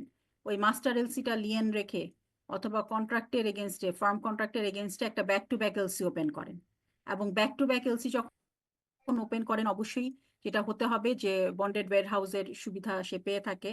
এবং বন্ডেড ওয়্যারহাউসের সুবিধা পেয়ে থাকা মানে কি, যখন ব্যাক টু ব্যাক এলসির এগেনস্টে র মেটেরিয়াল গুলো আসে, সেই র মেটেরিয়াল গুলো বন্ডেড ওয়্যারহাউসে থাকা মানে সেখানে আপনাকে কোনো পরিমাণ মানে ওই র মেটেরিয়ালের এগেনস্টে কোনো রকম ডিউটি ফ্রি কোনো ধরনের ডিউটি দিতে হবে না। ওকে, এবং সেক্ষেত্রে বলা হয়েছে এবং উনি যেটা ইম্পোর্ট করছেন এটা অবশ্যই এই অনুমোদিত পরিমাণের কাঁচামাল বা মোড়ক সামগ্রী আমদানি করতে পারবে, কিন্তু এটা একটা ডিক্লারেশন দিতে হবে। এটাকে বলা হচ্ছে ইউডি, সার্টিফিকেট দিতে হয় ইউটিলাইজেশন ডিক্লারেশন। declaration দিতে হয়। হ্যাঁ, এটা সাধারণত বিজিএমই গার্মেন্টস যেগুলো গার্মেন্টস শিল্পের যে র মেটেরিয়াল গুলো আছে সেগুলোর ক্ষেত্রে এই ডিক্লারেশনটা দিয়ে থাকে হলো বিজিএমই অথবা বিকেএমই। ঠিক আছে, ওরা বলে থাকে যে ওরা যে র মেটেরিয়াল গুলো এনেছে এগুলো আসলেই কতটুক তারা ইউজ করেছে। বোঝাতে পেরেছি? তারা এটার একটা ডিক্লারেশন দিয়ে থাকে যে আসলে তারা প্রপারলি সেটাকে ইউটিলাইজ করছে কিনা। তাহলে কি হবে দেখেন, এই র মেটেরিয়াল গুলো যদি প্রপারলি মনিটরিং ডিক্লারেশন কিন্তু ওয়ান টাইপ অফ তাকে ট্রেস করতে পারছেন যে আসলে সে কতটুকু ইউজ করছে। না হলে দেখা যাবে যে এটা ঢাকার বিভিন্ন জায়গায় ইসলামপুর বা বিভিন্ন ঢাকা কলেজের অপোজিটে বিভিন্ন জায়গায় কিন্তু এগুলো সেল হয়ে যাবে। সো অ্যাজ আ রেজাল্ট আপনি ডিউটি ফ্রি এটাকে আনলেন, গভর্নমেন্ট ডিউটি থেকে ডিপ্রাইভড হলো। অ্যাট দ্য সেম টাইম যেই পারপাস আপনি র মেটেরিয়াল প্রসেস করে সেটাকে ফিনিশ গুড এক্সপোর্ট করে আপনি ফরেন কারেন্সি আনবেন সেটাও হচ্ছে না। তো সেক্ষেত্রে ডিউটি ফ্রি ইম্পোর্ট করা যাবে, কিন্তু বিজিএমইএ এবং বিকেএমইএ কর্তৃক তাকে ডিক্লারেশন দিতে হবে যে আসলে সে এনেছে তার কি পরিমাণ ইউটিলাইজেশন হচ্ছে। ইউটিলাইজেশন ডিক্লারেশন বলা হয়। আপনারা যখন কাস্টমস ইউডি কি কাস্টমস এর কাছে জমা দিবে? হুম, ইউডি ওই যে বিজিএমইএ বিকেএমইএ থেকে নিয়ে হ্যাঁ হ্যাঁ কাস্টমস এর কাছে জমা দিতে হবে? হ্যাঁ, কাস্টমস রিলেটেড ফর্মালিটিস এটা। ঠিক আছে, এবং আপনারাও দেখবেন আর কি কাস্টমসে জমা দেওয়ার পরেই গুডসটা ছাড়াতে পারবে, আদারওয়াইজ তো ছাড়াতে বিল অফ পারবে এন্ট্রি না। পাবে না। হ্যাঁ, এটা কাস্টমস রিলেটেড। আর এই রিলেটেড বিশদ ক্লাস কিন্তু আপনারা যখন অন ক্যাম্পাসে আসবেন তখন এই ক্লাসগুলো আপনারা পেয়ে থাকবেন। আচ্ছা, এরপরে দেখেন এটা হচ্ছে কতে কি বলা আছে, খুব ইম্পর্টেন্ট একটা জিনিস, একটু দেখে নিয়েন। কতে বর্ণিত শিল্প প্রতিষ্ঠান সমূহ টুকরা কাপড় কোনটা ইম্পোর্ট করতে পারবে না, বা যে কোনো আকারের কাটা কাপড় আমদানি করতে পারবে না, বা ব্যাক টু ব্যাক ঋণপত্রের অধীনে স্টেপল ফাইবার আমদানি করা যাবে না। সো এই তিনটা জিনিস খতে একটু তাকিয়ে রাখেন। আমরা অনেক সময় যে খুচরা কাপড় অথবা টুকরা কাপড় অথবা কাটা কাপড় এগুলো আমদানি করা যাবে না, এবং স্টেপল যে ফাইবার গুলো আছে সেগুলো ব্যাক টু ব্যাক এলসির এগেনস্টে আমদানি করা যাবে না। এরপর আমরা ঘতে দেখি কলার ও ব্যাকবোর্ড হিসাবে ব্যবহার্য স্বল্পতর গুরুত্বের ডুপ্লেক্স বোর্ড পাস বহিতে এন্ট্রি করিয়া ব্যাক টু ব্যাক এলসির মাধ্যমে আমদানি করা যাবে, রপ্তানি উন্নয়ন ব্যুরো কর্তৃক ধার্যকৃত। তার মানে এখানে আবার ইপিবি এক্সপোর্ট প্রমোশন ব্যুরো যেটা আছে, হ্যাঁ, ওনারা যে পরিমাণ ধার্য করেছেন সেই পরিমাণ অ্যামাউন্ট কলার এবং ব্যাকবোর্ড হিসাবে ব্যবহার্য স্বল্পতর গুরুত্বের অধিকারী এগুলো আমদানি করতে পারবে। এই যে এটা পড়লেই বুঝতে পারবেন এই জিনিসগুলো। আর হচ্ছে যেটা আছে নাম্বারটা একটু দেখেন। নাম্বারটা এই যে তৈরি পোশাক শিল্পের অধীনে কতে বর্ণিত শিল্প প্রতিষ্ঠানকে রপ্তানি আদেশ সম্পাদনের জন্য বিনামূল্যে নিম্ন বর্ণিত শর্ত সাপেক্ষে কাঁচা মাল আমদানি করতে দেওয়া হবে। বিনামূল্যে মানে কি? জাস্ট আপনি ধরেন আমরা যখন দর্জির কাছে যাই আমরা কি করি, আমরা আমাদের কাপড়গুলো দিয়ে আসি এবং ওনারা ফাইনালি প্রডিউস করে, দেন আমরা একটা মেকিং চার্জ দিয়ে দিই। এটা হলো অনেকটা সেই রকম। তার মানে হচ্ছে দেখা যাচ্ছে অনেক সময় র মেটেরিয়াল ওনারা দিয়ে দেয় যারা ইম্পোর্ট করতে চায়, লাইক চায়না অথবা ইন্ডিয়া বা বিভিন্ন ধরনের যে ইম্পোর্টিং কান্ট্রি গুলো আছে, তারা কি করে র মেটেরিয়াল গুলো বাংলাদেশকে দিয়ে দেয়, ফেব্রিক টেব্রিক সবকিছু, ইচ অ্যান্ড এভরিথিং। এবং এখানে শুধু সিএমটি হয়, কাটিং মেকিং ট্রিমিং। তখন তারা যে এফওসির মাধ্যমে যেটা ইম্পোর্ট হয়েছে না, এফওসি, হ্যাঁ এফওসির মাধ্যমে ফ্রি অফ কস্ট। এখানে শুধু কি হবে, কাটিং মেকিং সিএম যেটা করেন আপনারা, কাটিং মেকিং ট্রিমিং এর যে আছে সেটা করা হয়, এবং সেক্ষেত্রে সিএমটি বেসিসে ইম্পোর্ট, সেটা হ্যাঁ সিএমটি বেসিসে যখন এক্সপোর্ট করা হয়, ওই যেই র মেটেরিয়াল গুলো আমরা ফ্রি কস্টে এনেছি সেটা বাদ দিয়ে আপনি শুধু যে কাটিং মেকিং ট্রিমিং এর যে আপনার যে খরচটা হয়েছে শুধু আপনি ওইটা নিয়ে থাকেন। কিন্তু সেটা করার জন্য আপনাকে কি করতে হবে, আপনি নো কস্ট বেসিসে বা এফওসি বেসিসে যদি ইম্পোর্ট করতে চান, আপনাকে এই কন্ডিশনগুলো মেনে চলতে হবে। আপনার ইম্পোর্টারকে এই কন্ডিশনগুলো মেনে চলতে হবে। আমরা যদি বলি যে আপনি ফ্রি অফ কস্টে আপনার ইম্পোর্টার ইম্পোর্ট করবে, সো সে কি কি তার কি কি রেগুলেটরি এমবার্গো আছে, কি কি রেগুলেটরি রিকোয়ারমেন্ট তাকে মেনে চলতে হবে। প্রথম আছে হচ্ছে প্রতিটি কেস পৃথকভাবে কনসাইনমেন্ট ভিত্তিতে Bangladesh garments manufacturer and exporter association BGME এবং Bangladesh knitwear manufacturer and exporter association কর্তৃক ইউটিলাইজেশন, ওই যে ইউটিলাইজেশন ডিক্লারেশন জারির বিপরীতে খালাস করা হবে। তার মানে উনারা ডিক্লারেশন দিয়েছে, যে ডিক্লারেশন দেওয়ার পর ওনারা এটাকে দেখা যাচ্ছে যে কাস্টমসে নিয়ে যাবে এবং তার ভিত্তিতে সেটা খালাস করা হবে, মানে ছাড়াবে। উহার জন্য বাংলাদেশ হইতে কোনো বৈদেশিক মুদ্রা প্রেরণ করা যাবে না। ঠিক আছে, ওনারা একটা ডিক্লারেশন দিবে যে এই পরিমাণ তারা ইউটিলাইজ করতে পারবে, এবং সেটা ছাড়ালে তারা কি করবে, গুডসটা পোর্ট থেকে ধরে না চিটাং ঢুকলো, এবং এর জন্য কোনো বৈদেশিক মুদ্রা কিন্তু প্রেরণ করা হচ্ছে না, ফ্রি অফ কস্টেই কিন্তু র ম্যাটেরিয়াল গুলো আসতেছে।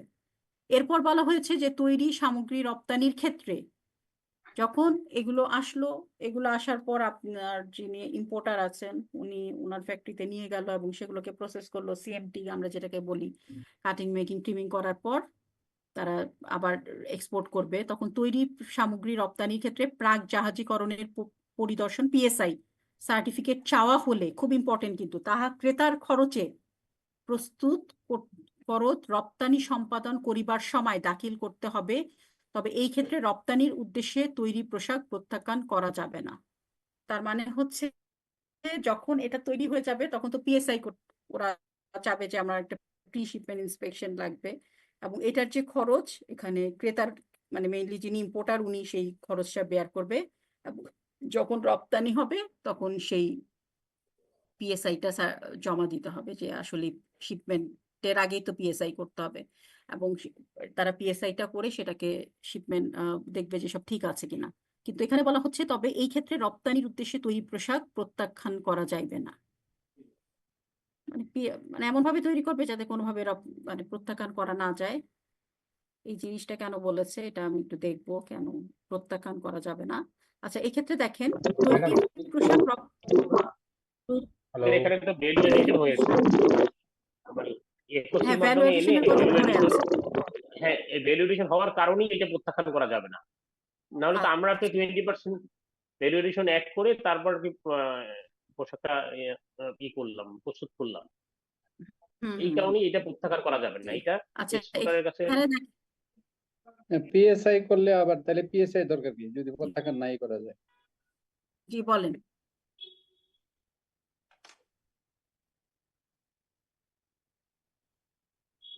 ম্যাডাম জাস্ট একটু জানার জন্য ম্যাডাম, যদি একটু ছোট করে নো কস্ট বেসিসটা একটু বলতেন, মানে যেটা ব্যাক টু ব্যাক এর ক্ষেত্রে কোনো পেমেন্ট হবে না, সেক্ষেত্রে এলসি করে র ম্যাটেরিয়ালস ইম্পোর্ট করা হবে এফওসি তে, এই জিনিসটা কি এরকম?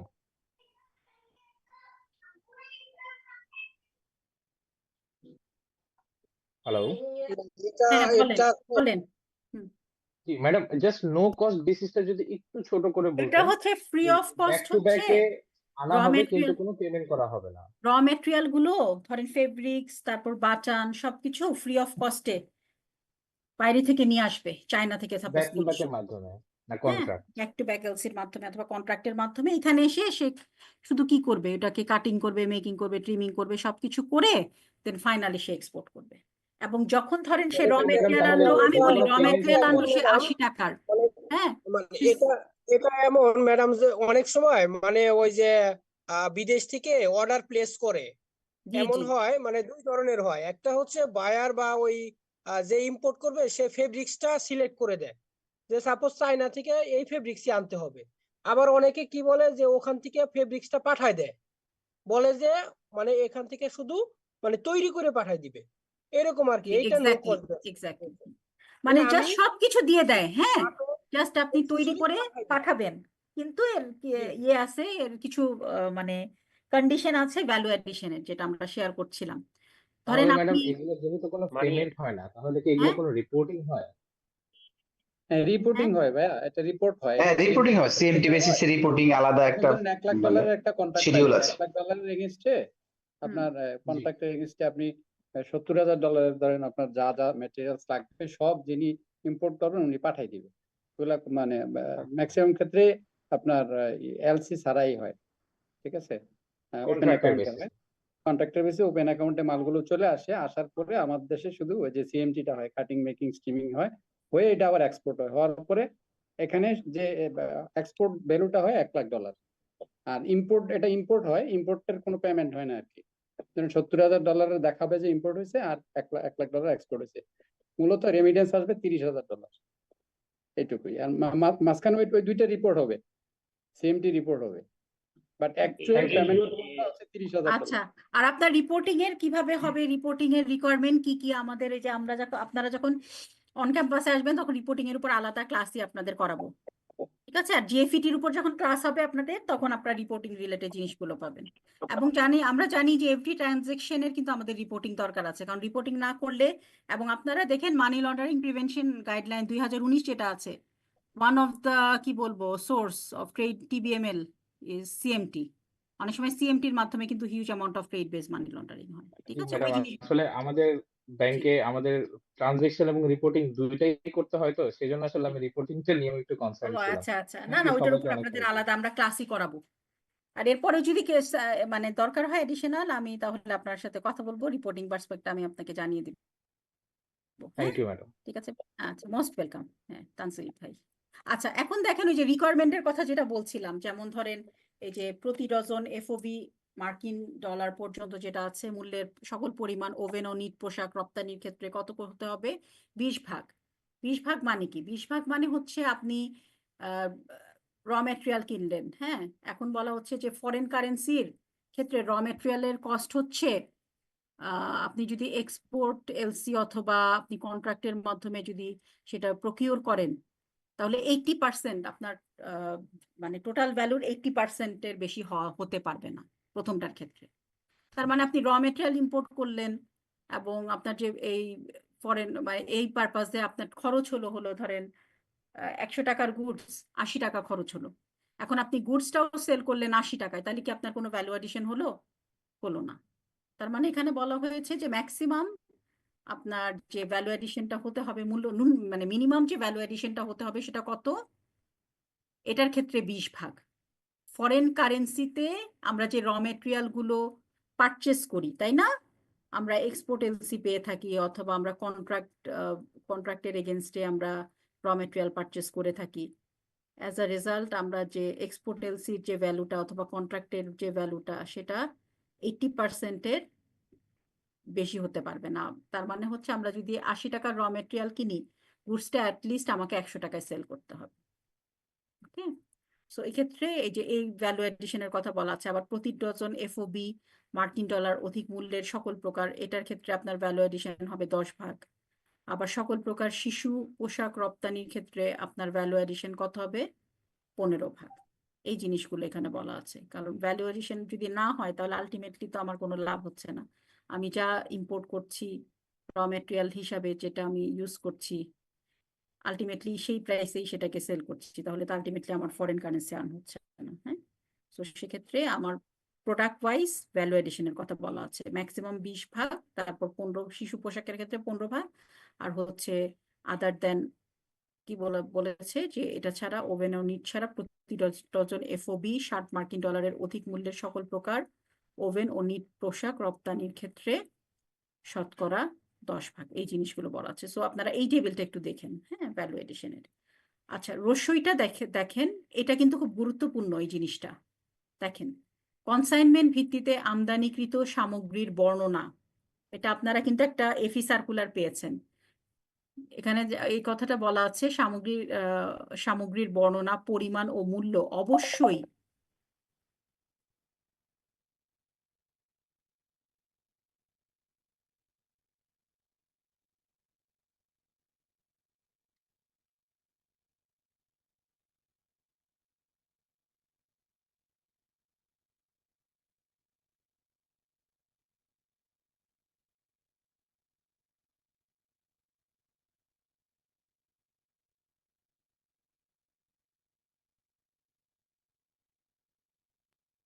কোনো সমস্যা নাকি?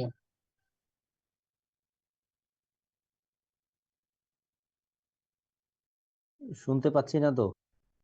ম্যাডামের সম্ভবত আচ্ছা হ্যাঁ এটা একটু দেখেন, এখানে বলা আছে যে কনসাইনমেন্ট ভিত্তিতে আমদানিকৃত সামগ্রীর বর্ণনা, পরিমাণ, মূল্য অবশ্যই ইনভয়েসে উল্লেখিত করতে হবে। তবে আমদানিকৃত কাঁচামাল ও মোড়ক সামগ্রী ইন্টারবন্ড ট্রান্সফারের মাধ্যমে হস্তান্তর বা স্থানান্তর করা যাবে, এবং গ্রে কাপড়, নিট কাপড়, সাদা কাপড় বিভিন্ন ডাইং, প্রিন্টিং, প্রসেসিং প্ল্যান্টে স্থানান্তর করা যাবে। সো যখন ইনভয়েসটা দেওয়া হবে তখন ইনভয়েসে যে আমরা দেখেছিলাম যে ইনভয়েসে গুডস এর ডিটেলটা দিতে হবে, ঠিক আছে? এই জিনিসটা আপনারা দেখেন, ইনভয়েসে গুডস এর পরিমাণ, ডিটেল এগুলো দিতে হবে, এই জিনিসটা বলা হয়েছে। আচ্ছা আরেকটা জিনিস যেটা বলা আছে যে বন্ডেড ওয়্যারহাউস পদ্ধতিতে পরিচালিত রপ্তানিমুখী তৈরি পোশাক শিল্প প্রতিষ্ঠানসমূহ শুধু রোল বা থান আকারে নিটেজ কাপড় আমদানি করতে হবে। এই তারা বন্ডেড ওয়্যারহাউস পদ্ধতিতে যারা পরিচালিত রপ্তানিমুখী তৈরি পোশাক শিল্প আছে, প্রতিষ্ঠানসমূহ কর্তৃক শুধু রোল বা থান আকারে নিটেড কাপড় আমদানি করিতে হইবে। এই যে কি ধরনের কাপড় আমদানি করতে হবে এটা একটু দাগিয়ে রেখেন, 6 নাম্বার 6। আচ্ছা নাম্বারটা একটু দেখেন, এটা অন্যান্য এই আদেশে ভিন্নরূপ কিছু না থাকলে অন্যান্য রপ্তানি পণ্যের ক্ষেত্রে অভ্যন্তরীণ মূল্য সংযোজনের হার এবং ওই সমস্ত পণ্যের ক্ষেত্রে রপ্তানি ঋণপত্রের নেট এফওবি মূল্যের বিপরীতে কাঁচামাল ও মোড়ক সামগ্রী আমদানির জন্য রপ্তানি উন্নয়ন ব্যুরোর প্রজ্ঞাপিত সর্বোচ্চ শতাংশ পর্যন্ত ব্যাক টু ব্যাক এলসি স্থাপন করা যাবে। ঠিক আছে?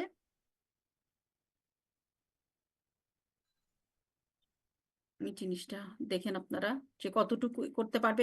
এখানে বলা হচ্ছে অন্যান্য রপ্তানি পণ্যের ক্ষেত্রে অভ্যন্তরীণ মূল্য সংযোজনের হার, তার মানে ভ্যালু এডিশন, এবং ওই সমস্ত পণ্যের ক্ষেত্রে রপ্তানির নিট এফওবি মূল্যের বিপরীতে কাঁচামাল ও মোড়ক সামগ্রী আমদানির জন্য রপ্তানি উন্নয়ন, এই যে এক্সপোর্ট প্রমোশন ব্যুরোর যে প্রজ্ঞাপন আছে, হ্যাঁ, প্রজ্ঞাপিত সর্বোচ্চ শতাংশ পর্যন্ত, দেখবেন যে অনেক সময় ইপিবিবি টাইম টু টাইম তাদের প্রজ্ঞাপনের মাধ্যমে তাদের একটা থ্রেশহোল্ড দিয়ে দেয় যে এতটুকু সে আমদানি করতে পারবে কাঁচামাল অথবা কি প্যাকিং যে ম্যাটেরিয়াল গুলো আছে তারা আমদানি করতে পারবে। সো এখানে বলা আছে যে এই আদেশে ভিন্নরূপ যদি কিছু না থাকে তাহলে ওই ইপিবির যে টাইম টু টাইম রিকোয়ারমেন্ট গুলো আছে, তাদের প্রকাশিত যে রিকোয়ারমেন্ট গুলো আছে সেই অনুযায়ী সর্বোচ্চ ব্যাক টু ব্যাক এলসির মাধ্যমে আমদানি করতে পারবে এক্সপোর্ট ওরিয়েন্টেড যে ইন্ডাস্ট্রি গুলো আছে।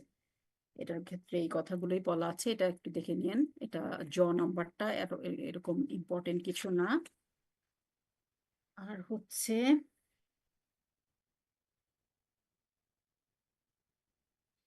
এগুলো একই কথা, এটা বারবার দরকার নেই।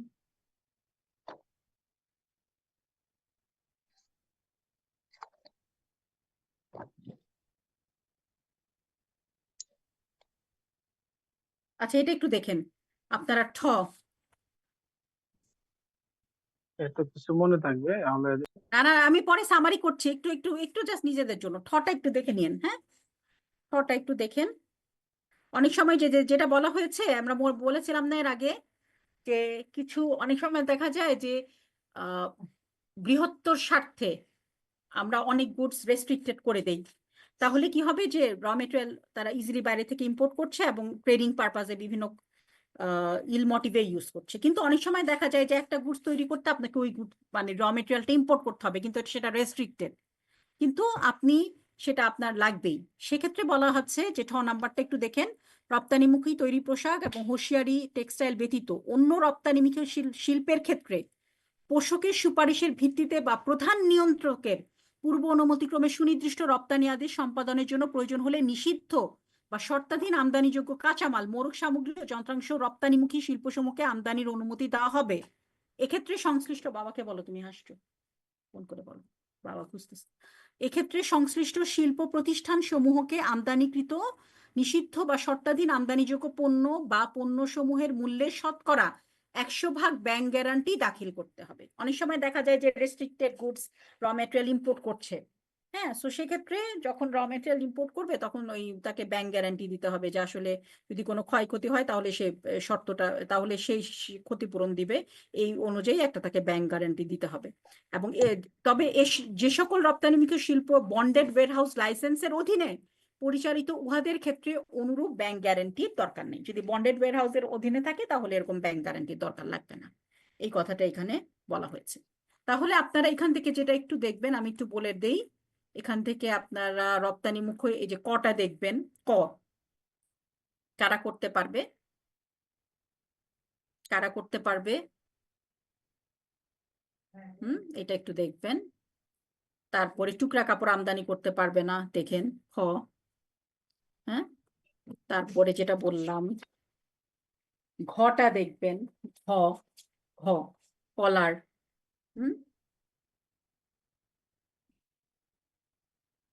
তারপরে চর কথা বলেছি, চ ফ্রি অফ কস্ট, চটা দেখবেন।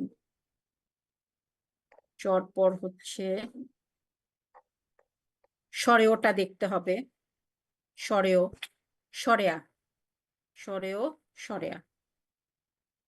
রস্যইটা অবশ্যই দেখতে হবে, কতটুকু ভ্যালুয়েশন করতে হবে, রস্যইটা অবশ্যই দেখতে হবে। তারপরে হচ্ছে রস্যইটা দেখবেন।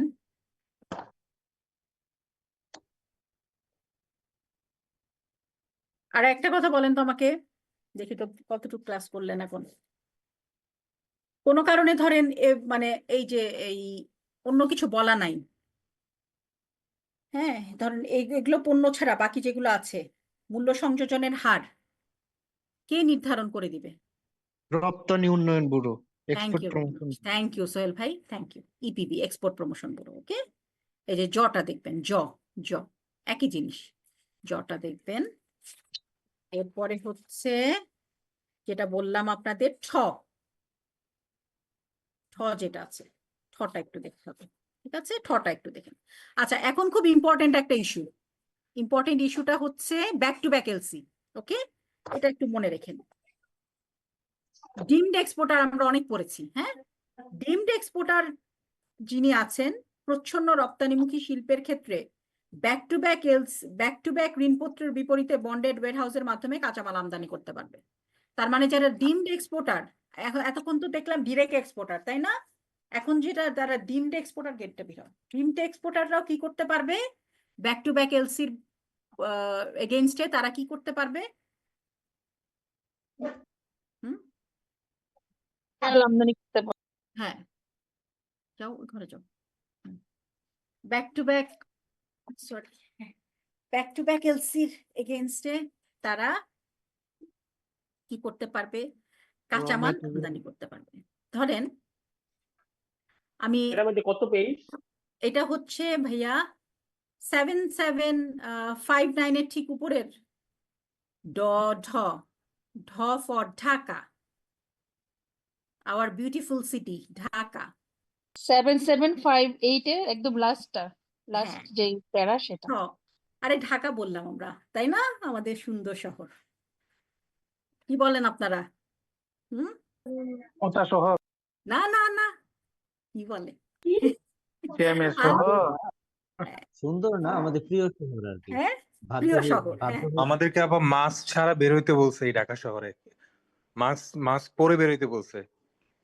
এত সুন্দর শহর, মাস্ক পরবো, অসুবিধা কি? হ্যাঁ, সবসময় মাস্ক পরেই ঢাকা শহরে ঘুরতে হবে। না, বাইরে গেলে বোঝা যায় আসলে শহরটা কত ভালো, মানে এটা কত মিস ভাই করি। সবাই বলে ঢাকা খারাপ, কিন্তু কেউ ঢাকা ছেড়ে যায় না।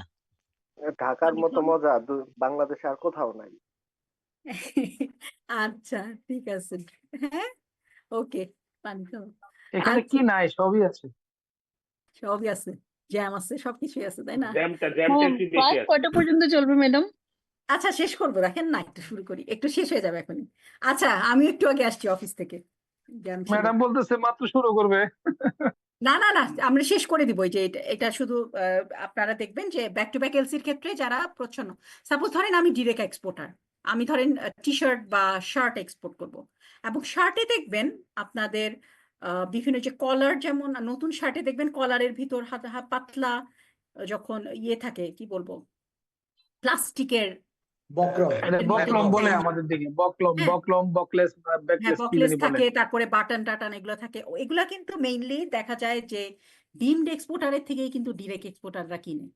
তখন ডিমড এক্সপোর্টাররা কি করে, বাইরে থেকে ধরেন ওরা ওই যে কি বলে কি জানি রাবারের বল টল এগুলো একেবারে কিনে নিয়ে আসে, এগুলোকে প্রসেস করে ওনারা ধরেন বাটান টাটান, তারপর বিভিন্ন ধরনের ওই যে কলারের, তারপরে হাতের ওগুলো বানায়। ওই এক্সপোর্টারের ওরা যখন ওই কন্ট্রাক্টটা পায় তখন ওরা কি করে, এলসিটা পায় যে আমাকে এক্সপোর্ট করতে হবে, তখন ওরা কি করে, back to back LC open করে না? বুঝতে পারছি?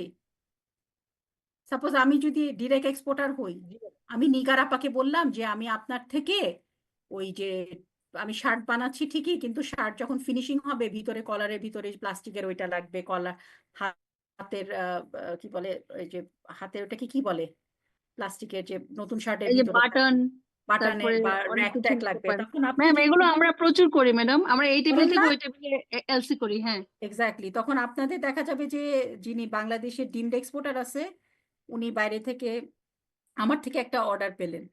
এখন দেখেন আমরা উনি আমার থেকে যখন অর্ডার পেলেন তখন উনি বাইরে থেকে আমার অর্ডারটা বা আমার কন্ট্রাক্টটা উনি কি করবেন, লিয়েন রেখে উনি র লিয়েন মেটেরিয়ালটা, করবে, লিয়েন করে হ্যাঁ ওটাই বললেন, লিয়েন করে উনি র মেটেরিয়ালটা ইম্পোর্ট করলেন, র মেটেরিয়াল ইম্পোর্ট করে সেটাকে প্রসেস করে দেন নিগার আপা আমার কাছে সেটাকে সেল করলেন, তাই না?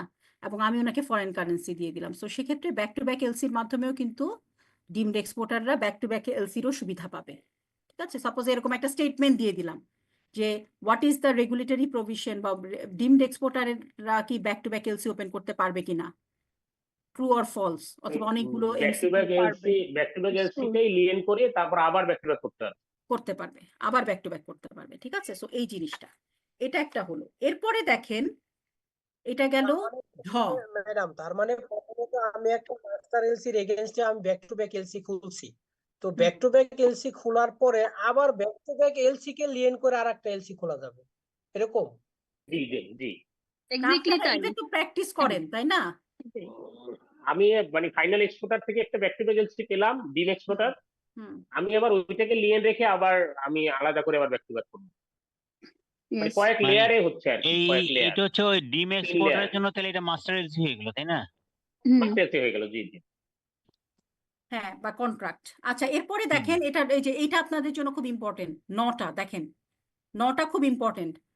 বন্ডেড ওয়্যারহাউস পদ্ধতি আওতায় পরিচালিত শুধুমাত্র 100% রপ্তানিমুখী শিল্প প্রতিষ্ঠান ব্যাক টু ব্যাক ঋণপত্রের বিপরীতে অথবা মাস্টার রপ্তানি ঋণপত্র বা ব্যাক টু ব্যাক ঋণপত্র ছাড়াই শুধুমাত্র ক্রেতা কর্তৃক নিশ্চিত চুক্তির বিপরীতে 6 মাসের প্রয়োজনীয় কাঁচামাল ও আনুষঙ্গিক দ্রব্যাদি এবং মরুত সামগ্রী রিভলভিং পদ্ধতিতে আমদানি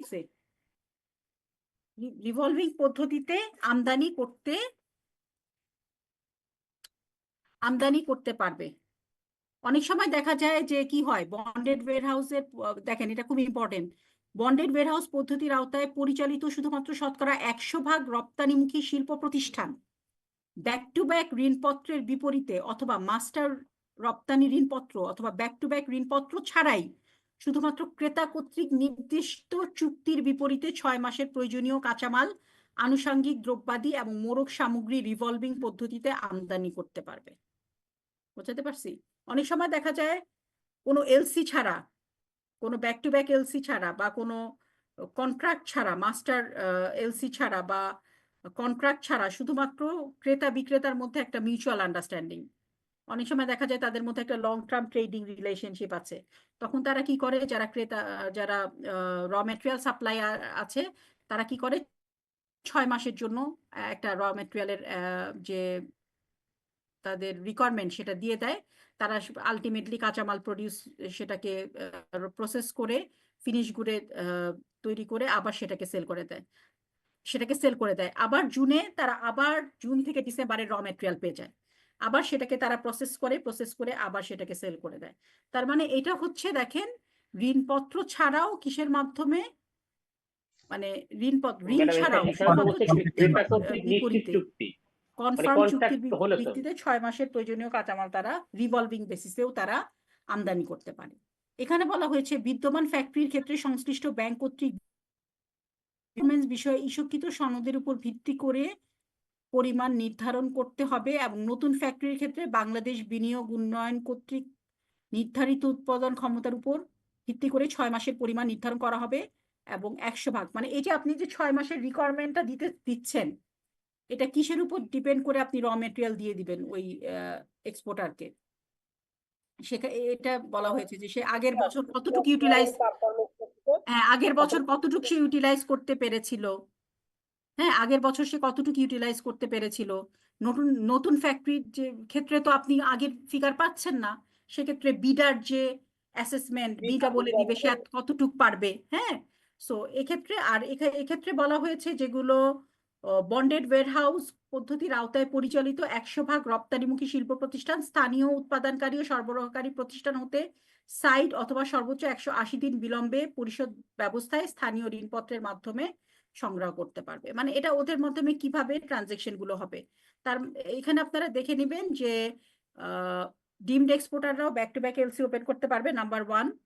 নাম্বার 2 হচ্ছে তারা কিসের মাধ্যমে আমদানি করতে পারবে, ব্যাক টু ব্যাক এলসির ঋণপত্রের বিপরীতে অথবা মাস্টার ঋণপত্রের বিপরীতে, অথবা ব্যাক টু ব্যাক এলসি ছাড়াও জাস্ট একটা কন্ট্রাক্টের মাধ্যমে 6 মাসের প্রয়োজনীয় কাঁচামাল তারা আমদানি করতে পারবে, এবং 6 মাসের আমদানি তারা আসলে র মেটেরিয়াল যে নিল এখন এটাকে রেখে দিলে হবে না, এটা আসলে তারা ইউটিলাইজ করতে পারে কিনা পরবর্তীতে যখন দেওয়া হবে তখন এই যে তারা ইস্যুকৃত সনদের উপর ভিত্তি করে এই পরিমাণটা নির্ধারণ হবে। আর যারা নতুন তারা বিডা ঠিক করে দিবে তাদের 6 মাসের কি পরিমাণ তারা র মেটেরিয়াল ইম্পোর্ট করতে পারবে। সো এক্ষেত্রে আপনারা ঢটা দেখবেন, মূর্ধন্যটা দেখেন সরেয় সরেয়া রস্যই দীর্ঘই, সরেয় সরেয়া রস্যই দীর্ঘই একই জিনিস, এই জিনিসটা একটু দেখে নিন। আর আরেকটা যেটা জিনিস দেখবেন সেটা হলো ধটা একটু দেখেন, এগুলো একই জিনিস, এগুলো আপনাদের সাথে রিলেটেড না। আপনারা দেখবেন হচ্ছে ঢ মূর্ধন্য সরেয় সরেয়া রস্যই দীর্ঘই, এরপরে শুধু দেখবেন ঢ। এটা খুব ইম্পর্টেন্ট একটা ইস্যু। দেখেন আমরা জানি আমাদের যে রিকোয়ারমেন্ট আছে যে এলসি খোলার আগে শিপমেন্ট করা যাবে না, অথবা সেলস পারচেজ কন্ট্রাক্ট হয়নি তার আগে শিপমেন্ট করা যাবে না। কিন্তু এর ব্যতিক্রম আছে। ব্যতিক্রমটা কি দেখেন, ব্যতিক্রমটা হচ্ছে রপ্তানিমুখী তৈরি পোশাক বা বস্ত্র শিল্পের জন্য। দেখেন এটা খুব ইম্পর্টেন্ট, দাগিয়ে রাখবেন কিন্তু এখান থেকে কোয়েশ্চেন আসবে। রপ্তানিমুখী তৈরি পোশাক বা শিল্প বস্ত্রের জন্য ব্যাক টু ব্যাক এলসি প্রতিষ্ঠার পূর্বে অথবা এলসি ব্যতীত আমদানির ক্ষেত্রে সংশ্লিষ্ট চুক্তিপত্র সম্পাদনের পূর্বে কাঁচামাল বা মরুক সামগ্রী যদি জাহাজীকরণ করা হয় তাহলে ইহা আমদানি নীতি আদেশ লঙ্ঘন হিসাবে গণ্য হবে না যদি চালানের ম্যানিফেস্ট দাখিলের পূর্বে ব্যাক টু ব্যাক এলসি খোলা অথবা এলসি ব্যতীত আমদানির ক্ষেত্রে সংশ্লিষ্ট চুক্তিপত্র সম্পাদন করা হয়।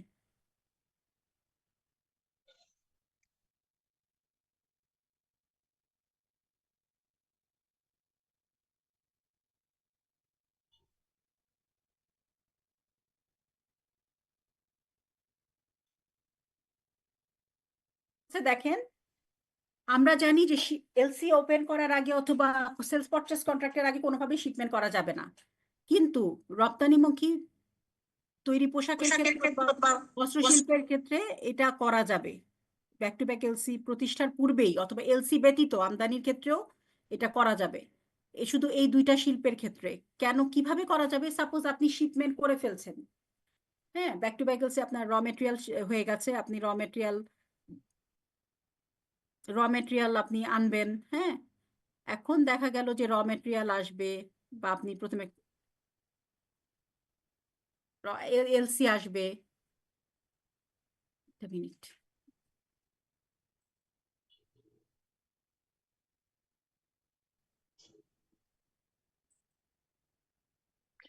ম্যাডাম এটা কি পিআই ডেটে হতে পারে? হ্যাঁ বলেন।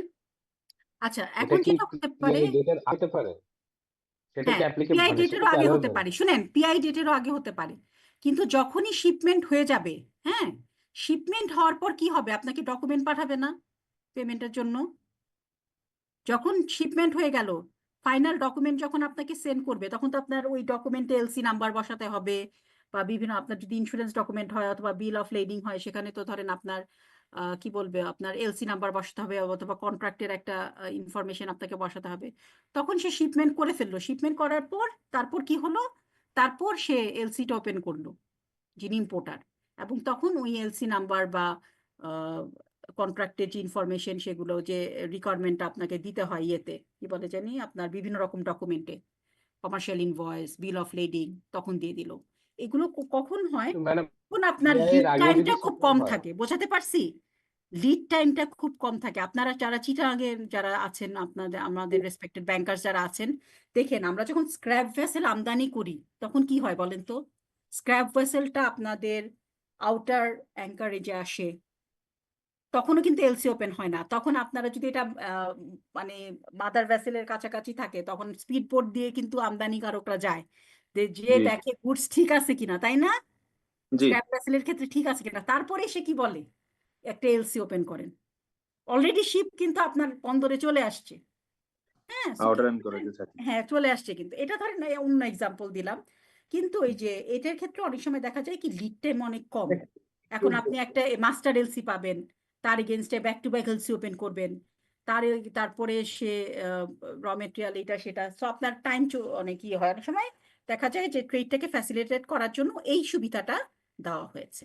এই যে ধতে আমাদের যেটা আছে এই জিনিসটা একটু দেখেন, এটার বেশি বলছি না, আপনারা পড়লেই বুঝতে পারবেন।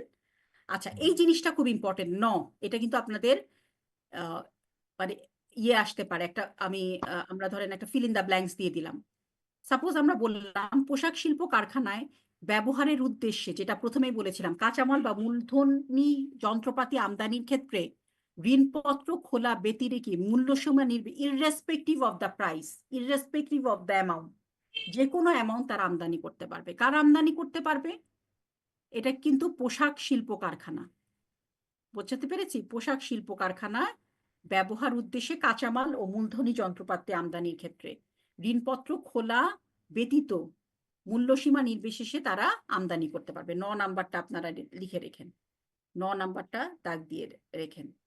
আচ্ছা, এরপরে কি বলেছে? বন্ডেড ওয়্যারহাউস পদ্ধতির অধীনে পরিচালিত পলিব্যাগ, বাটারফ্লাই লেবেল, চামড়াজাত দ্রব্যাদি, ফুটওয়্যার প্রস্তুতকারক শতকরা 100% রপ্তানিমুখী প্রতিষ্ঠানের কেমিক্যাল সহ কাঁচামাল ও এক্সেসরিজ আমদানির ক্ষেত্রে প্রচলিত ব্যাক টু ব্যাক এলসি সুবিধার পাশাপাশি পূর্ববর্তী প্রক্রিয়া অর্থাৎ বন্ডেড ওয়্যারহাউসের আওতায় ক্যাশ এলসির পদ্ধতিতেও আমদানি ব্যবস্থা চালু করা যাবে। What do you mean by cash LC? আমরা নর্মালি যে এলসিটা ওপেন করি, তাই না? সরকারের ফরেন কারেন্সি যে যোগান দেয়, তাই না? আপনারা যে নর্মাল যে এলসিটা ওপেন করেন, সো এটা দেখেন আপনারা। আচ্ছা, আরেকটা জিনিস যেটা খুব ইম্পর্টেন্ট সেটা হলো এটা একটু দেখতে হবে। না, এটা হচ্ছে সরে, ওই যে এটা এটা এটা একটু দেখেন, এটা খুব ইম্পর্টেন্ট ইস্যু। যে ক্ষেত্রে কোনো ঋণপত্রের বিপরীতে উপকরণাদি আমদানি করবার পর কার্টুন বা অ্যাক্সেসরিজ আমদানির পণ্য মূল্য পরিশোধ করা সম্ভব না হয়, সেক্ষেত্রে অন্য কোনো ঋণপত্রের বিপরীতে উপকরণাদি আমদানি করবার পর নির্ধারিত সীমার অর্থ উদ্ধৃত থাকলে উক্ত উদ্ধৃত অর্থ সংশ্লিষ্ট ঋণপত্রের বিপরীতে কার্টুন বা অ্যাক্সেসরিজ আমদানির পণ্য মূল্য পরিশোধ করবে সমন্বয় করা যাবে। সাপোজ ধরেন একজন এক্সপোর্টার, হ্যাঁ, একজন এক্সপোর্টার 60টা এক্সপোর্ট এলসি পেল। যদি সে 60টা এক্সপোর্ট এলসি পায়, এক্ষেত্রে দেখা গেল প্রথমটার ক্ষেত্রে সে 80% তার যে মানে ইম্পোর্টের যে কস্ট তার ফুলফিল হয়ে গেল র মেটেরিয়ালের, কিন্তু তার প্যাকিং করতে হবে। সে র মেটেরিয়াল তৈরি করে প্রসেস করে ফিনিশ গুড তৈরি করলো। এখন প্যাকিং এর জন্য তার কোনো আর ফান্ড নাই, তার পুরো মানে কি বলবো কোটা শেষ। কিন্তু অন্য একটা এক্সপোর্ট এলসি সে মাত্র 75% সে ইউটিলাইজ করেছে, তাহলে তার বাকি কতটুক থাকে স্যার? কতটুক থাকে? হ্যাঁ, কতটুক থাকে? প্রথমটা 5% থাকে। থ্যাংক ইউ ভেরি মাচ, 5% থাকে। তাহলে সেই 5% থেকে কিন্তু সে তার এই যে প্যাকিং এর যে খরচ সেটা করতে পারবে। এবং দেখবেন যে প্যাকিং এর খরচ কিন্তু খুব বেশি হয় না। প্যাকিং এর খরচ কিন্তু অনেক সময় দেখা যায় খুব ইনসিগনিফিকেন্ট অ্যামাউন্ট। সো সেটার জন্য দেখা যাচ্ছে সে প্রপারলি শিপমেন্ট করতে পারে না। সো এই কথাটা এখানে বলা হয়েছে। তার যদি অনেকগুলো এক্সপোর্ট এলসি থাকে এবং একটা এক্সপোর্ট এলসি তার ফুল কোটা ইউজ হলো, সেকেন্ডটার ক্ষেত্রেও সে ফুল কোটা ইউজ করলো, কিন্তু থার্ডটার ক্ষেত্রে দেখা গেল যে তার প্যাকিং এর আর ম্যাটেরিয়াল সে আর জোগান করতে পারতেছে না, সেক্ষেত্রে অন্য এলসির ক্ষেত্রে যদি তার লিমিট থাকে সেখান থেকে সে কি করতে পারবে বলেন? সেটা ইউজ করতে পারবে। ইউজ করতে পারবে। এটা হলো সরেও, হ্যাঁ, এটা একটু দেখে রেখেন, সরেওটা দেখে রেখেন। আচ্ছা, আরেকটা জিনিস খুব ইম্পর্টেন্ট, রস্যই দীর্ঘই, রস্যই দীর্ঘই, এই দুটা জিনিস একটু আপনাদের মাথায় রাখতে হবে। সেটা হচ্ছে আমরা যখন ব্যাক টু ব্যাক এলসি পড়বো, আমরা জানি 180 days এর ইউজেন্স বেসিস আমাদের সেটা হয়ে থাকে, এবং সেখানে বলা হচ্ছে সরবরাহিকৃত পণ্যের এক্সেসরিজ কাঁচামাল বা ব্যাক টু ব্যাক ঋণপত্র কোনো অবস্থাতেই 6 মাসের অধিক সময় সমন্বয়হীন অবস্থায় রাখা যাবে না। আপনাকে 6 মাসের মধ্যে সেটা অ্যাডজাস্ট করতে হবে। আর পরেরটা কি বলা হচ্ছে, 6 মাস 7 দিন হয়েছে ম্যাডাম, ওই সার্কুলার একটা দিছে। এই যে রস্যই। আর দীর্ঘইটা কি বলা হচ্ছে, 6 মাসের মধ্যে অভ্যন্তরীণ ইনল্যান্ড ব্যাক টু ব্যাক ঋণপত্রের অর্থের সমন্বয় সাধন করতে হবে। মানে আপনার 180 days এর কথা বলা হয়েছে। সার্কুলারের কথা কি বলছিলেন প্লিজ একটু বলেন। 360 দিন করা হয়েছে ডেফার্ড এলসির ক্ষেত্রে, import plus back to back এর জন্য এটা এখন 360 দিন। 60 দিন করা হয়েছে। আচ্ছা ঠিক আছে, তাহলে 360 দিনটা আমাদেরই অ্যাপ্লিকেবল হবে। তাহলে রস্যই দীর্ঘই এই দুইটা একটু দেখবেন, হ্যাঁ, রস্যই দীর্ঘইটা দেখবেন। আর হচ্ছে এই আর কি, এই জিনিসগুলোই দেখবেন। তার মানে ডিরেক্ট এক্সপোর্টের ক্ষেত্রে যেটা দেখলেন, আর ব্যাক টু ব্যাক এলসির ক্ষেত্রে আমি আবার বলছি, প্রথম থেকে তো আপনারা দেখবেনই, এই যে সরি, ব্যাক টু ব্যাক এলসির ক্ষেত্রে ঢ দিয়ে শুরু করেছিলাম আমরা, ঢটা দেখতে হবে। তারপর ঢর পর বলেছিলাম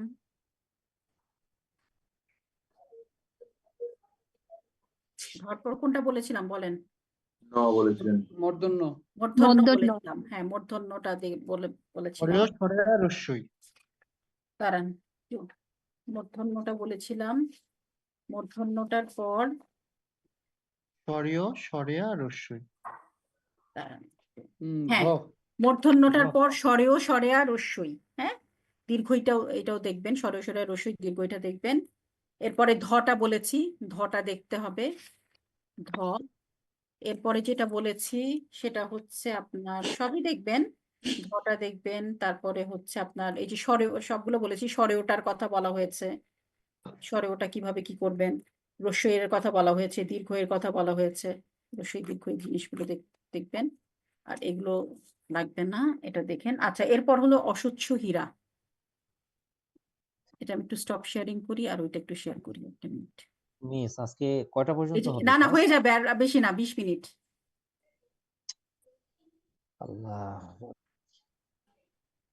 অ্যাকচুয়ালি ম্যাম 1.5 hour এর পরে আর কনসেন্ট্রেশন ধরে রাখা যায় না। না না, এটা আমি শেষ করে দিচ্ছি আপনাদের, আজকে আইপিওটা শেষ করে দিচ্ছি। It's too late.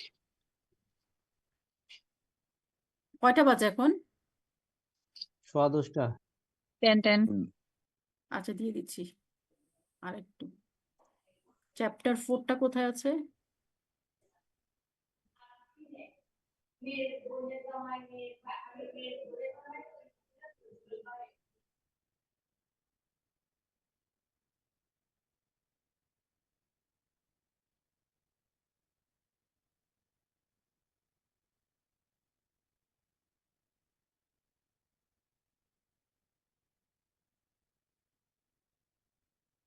এগুলো বলা হয়েছে আপনাদের, এগুলো সব বলা হয়েছে, এগুলো দিয়ে দিব আপনাদের, অসুবিধা নাই। এই যে ডায়মন্ডের কথা, হ্যাঁ, এটার বয়ে যাচ্ছি না। এই যে আমরা ডায়মন্ড কি করতে পারবো, রাফ ডায়মন্ড এবং ফিনিশ ডায়মন্ড ইম্পোর্ট করতে পারবো। এটা যদি এলিজিবল ইউনিট হয়, যদি 100% এক্সপোর্ট ওরিয়েন্টেড ইউনিট হয়, তাহলে এটা সুপারভাইজ করবে হচ্ছে বন্ডেড ওয়্যারহাউস। আর যদি ক্যাটাগরি ডায়মন্ড হয়, তাহলে আপনি কতটুকু ইম্পোর্ট করতে পারবেন, এবং raw material against export order of consignment basis, method of payment with or without এলসির মাধ্যমে আমরা ডায়মন্ডটাকে ইম্পোর্ট করতে পারবো। ঠিক আছে, এই জিনিসটা একটু দেখে নিন। গ্রে ফেব্রিক্স এর ক্ষেত্রে এটা একটু দেখে নিন, হ্যাঁ, এই জিনিসটা কিন্তু বলা হয়েছে। এভাবে করবেন, কে এক্সপোর্ট করতে পারবে গ্রে ফেব্রিক্স, টেক্সটাইল ফিনিশিং, কি কাজে ইউজ করতে পারবে to export oriented readymade garments, কতটুকু ইম্পোর্ট করতে পারবে অ্যাজ পার জেনারেল প্রভিশন। ঠিক আছে, export oriented readymade garments industry under operating under bonded warehouse, কে ইম্পোর্ট করতে পারবে বলেন তো, for own use of export abroad. আর এটার অ্যাপ্রুভাল কে দিবে? মিনিস্ট্রি অফ, দেখা যাচ্ছে মিনিস্ট্রি অফ কমার্স কমার্স। আচ্ছা, এক্সপোর্ট ওরিয়েন্টেড স্পেশালাইজড টেক্সটাইল যেটা আছে সেটা কোথায় ইউজ করা হবে? Unit of required technical capability import grey fabrics and yarn. আর এটা কতটুকু ইম্পোর্ট করবে? 6 months requirement in revolving system, যেটা একটু আগে বলে দিলাম, একই কথা। হ্যাঁ, এই জিনিসটা আপনাদের এই যে সামারি করে দিয়েছি, ঠিক আছে? কারণ সামারি না করলে দেখা যাবে যে আপনারা ওইটা পড়বেন না। সেকেন্ড হ্যান্ড ক্যাপিটাল মেশিনারি, এই যে এখানে আগে যেভাবে আপনারা পড়েছিলেন মনে আছে? এই জিনিসটা দিয়ে দিব যে এটা অবশ্যই 5 বছরের পুরনো হওয়া যাবে না, এবং রেপুটেড সার্ভায়ারের তার একটা সার্টিফিকেট লাগবে। Second hand recondition capital machinery পড়লেই বুঝতে পারবেন, কারণ আপনারা ইকোনমিক হ্যাঁ ইকোনমিক কন্ডিশন ওই যে একটা আছে না 10 বছর 10 years ওটা 10 আলাদা, ইয়ার্স ওইটা আলাদা, ওইটা কমার্শিয়াল পারপাসে, কমার্শিয়াল পারপাসে পারপাস। আচ্ছা, এরপর দেখেন কোকোনাট। আচ্ছা, এটা কত নাম্বার বললাম? সেকেন্ড। অস্বচ্ছ হীরা, এটা পড়ে নিয়েন স্লাইড থেকে, 9 নাম্বার। হ্যাঁ, স্লাইডে যেভাবে আছে সেভাবেই। এরপরে আছে গ্রে কাপড়, এটা আমি সামারি করে দিয়েছি, ঠিক আছে? এই যে টেবিলটা 10 নাম্বার, এই যে এটা পড়বেন, ওটা রিডিং পড়ে এটা পড়বেন, এটা পড়লেই হয়ে যাবে। সেকেন্ড হ্যান্ড মেশিনারি, এটা আছে আপনার হচ্ছে 12 নাম্বার, এটা ক খ দুইটা মিলেই সামারি করে দেওয়া আছে। ওকে, এরপরে হচ্ছে import of coconut oil, 15 number. দেখেন, কোনো পারমিশন লাগবে না, কে ইম্পোর্ট করতে পারবে? ইন্ডাস্ট্রিয়াল ইউনিট এবং কমার্শিয়াল ইউনিট। কতটুকু ইম্পোর্ট করতে পারবে? অ্যাজ পার আইআরসি, ঠিক আছে? এবং যদি হেয়ার অয়েল হয় তাহলে কত ইউনিট হবে? 0.6। আর যদি ইন্ডাস্ট্রির পারপাসে হয় তাহলে 10। এই ইম্পোর্ট, এটা এই জিনিসটা পড়লেই হবে আপনাদের। হ্যাঁ, এটা হচ্ছে কত নাম্বার বলেন? জাগিয়েছেন? 15 নাম্বার। 15, হ্যাঁ। 15 নম্বর এরপর ম্যাডাম। হচ্ছে import packing and canning sector, import of packing and canning sector 14 number. 14 number দাগিয়ে রাখেন, এভাবে পড়বেন। এই জিনিস পরের গুলো এভাবে পড়লেই হবে। এরপরে আছে ওয়েস্ট অ্যান্ড স্ক্র্যাপ, পেয়েছেন? West and scrap 16 number, 16 number. আপনাদের এইচএস কোড পড়ার দরকার নেই, এইচএস কোড পড়ার দরকার নেই, এইটা পড়ার দরকার নেই। এই যে এই স্লাইডটা জাস্ট আপনাদের দেখানোর জন্য। কিন্তু আপনারা কি পড়বেন? কারো পারমিশন লাগবে বলেন তো ওয়েস্ট অ্যান্ড স্ক্র্যাপ ইম্পোর্ট করার জন্য? লাগবে না। লাগবে না। হ্যাঁ, এলিজেবল ইম্পোর্টার কারা? Industry unit. হ্যাঁ, আর ইউনিট কতটুকু ইম্পোর্ট করতে পারবে? As per IRC title. Okay, ব্রেক আর্কেলিক একই জিনিস, ঠিক আছে? এটা কত? ব্রেক আর্কেলিক 18। অনেক কিছু বলা আছে, এত কিছু দরকার নাই, শুধু এই স্লাইডটা পড়লেই হবে। এলিজিবল ইম্পোর্টার কারা? এবং এর ক্ষেত্রে একটা ইম্পর্টেন্ট জিনিস লাগছে, প্রি শিপমেন্ট ইন্সপেকশন, তাই না? এটা দেখে নিবেন। তারপর হচ্ছে মিথানিল, আর যদি ইম্পোর্ট করে এলিজিবল ইম্পোর্টার কারা? যদি গভর্নমেন্ট এমপ্লয়েড এডুকেশনাল ইনস্টিটিউট হয় তাহলে কি হবে? এই যে ছক করে বলে দিয়েছি। এটা হচ্ছে 19 নাম্বার, এটা হচ্ছে 19 নাম্বার। এরপরে দেখেন ক্রুড সয়াবিন অয়েল, পারমিশন লাগবে, কে ইম্পোর্ট করতে পারবে, কতটুকু পারবে। আর crude palm oil for the production purpose, মিনিস্ট্রির পারমিশন লাগবে, কে ইউজ করতে পারবে এবং কি কারণে ইউজ করবে। এটা কত নাম্বার? পাম অয়েলটা 21 ক এবং খ সামারি করা আছে, এই সামারি দেখলেই হবে, সামারিটা দেখবেন। এই যে দেখেছেন, শেষ এই চ্যাপ্টার। Thank you. এইখানে পরবর্তীগুলা যেটা দেখে থ্যাংক ইউ ম্যাম। না, শেষ হয় নাই। আচ্ছা, এখন দেখছেন? এখন কয়টা বাজে বলেন? আর 10 মিনিটের মধ্যে আমি শেষ করছি। 10টা মিনিট, 10 মিনিট দেন আমাকে। এটা দেখতে পাচ্ছেন? এই যে এটা শেষ করছি, 10 মিনিট। 10 মিনিট হলে আমাকে বলবেন 10 মিনিট হয়ে গেছে। এই যে দেখেন 6-7 একসাথে করে দিছি। হ্যাঁ, এটা আপনারা আর আইপিও দেখার দরকার নাই, নিজের জন্য একটু পড়ে নিয়েন। 6 হলো পাবলিক সেক্টর ইম্পোর্ট। আমরা কি বলেছিলাম? পাবলিক সেক্টর ইম্পোর্টের ক্ষেত্রে কোনো আইআরসি লাগবে না, কিন্তু পাবলিক সেক্টর ইম্পোর্টের ক্ষেত্রে এই অ্যাক্টগুলো অবশ্যই, একজন যখন ইম্পোর্ট করবে গভর্নমেন্ট ইম্পোর্ট, সে যদি এনিমেল ইম্পোর্ট করে তাহলে এনিমেল প্রোডাকশন কোয়ারেন্টাইন অ্যাক্ট 2005 মেনে চলতে হবে। সে যদি ফিশারি ইম্পোর্ট করে তাহলে fishery product act quarantine act 2018 মেনে চলতে হবে। আর সে যদি প্ল্যান্ট ইম্পোর্ট করে তাহলে plant protection authority quarantine act 2011 মেনে চলতে হবে। এরপরে বলা হয়েছে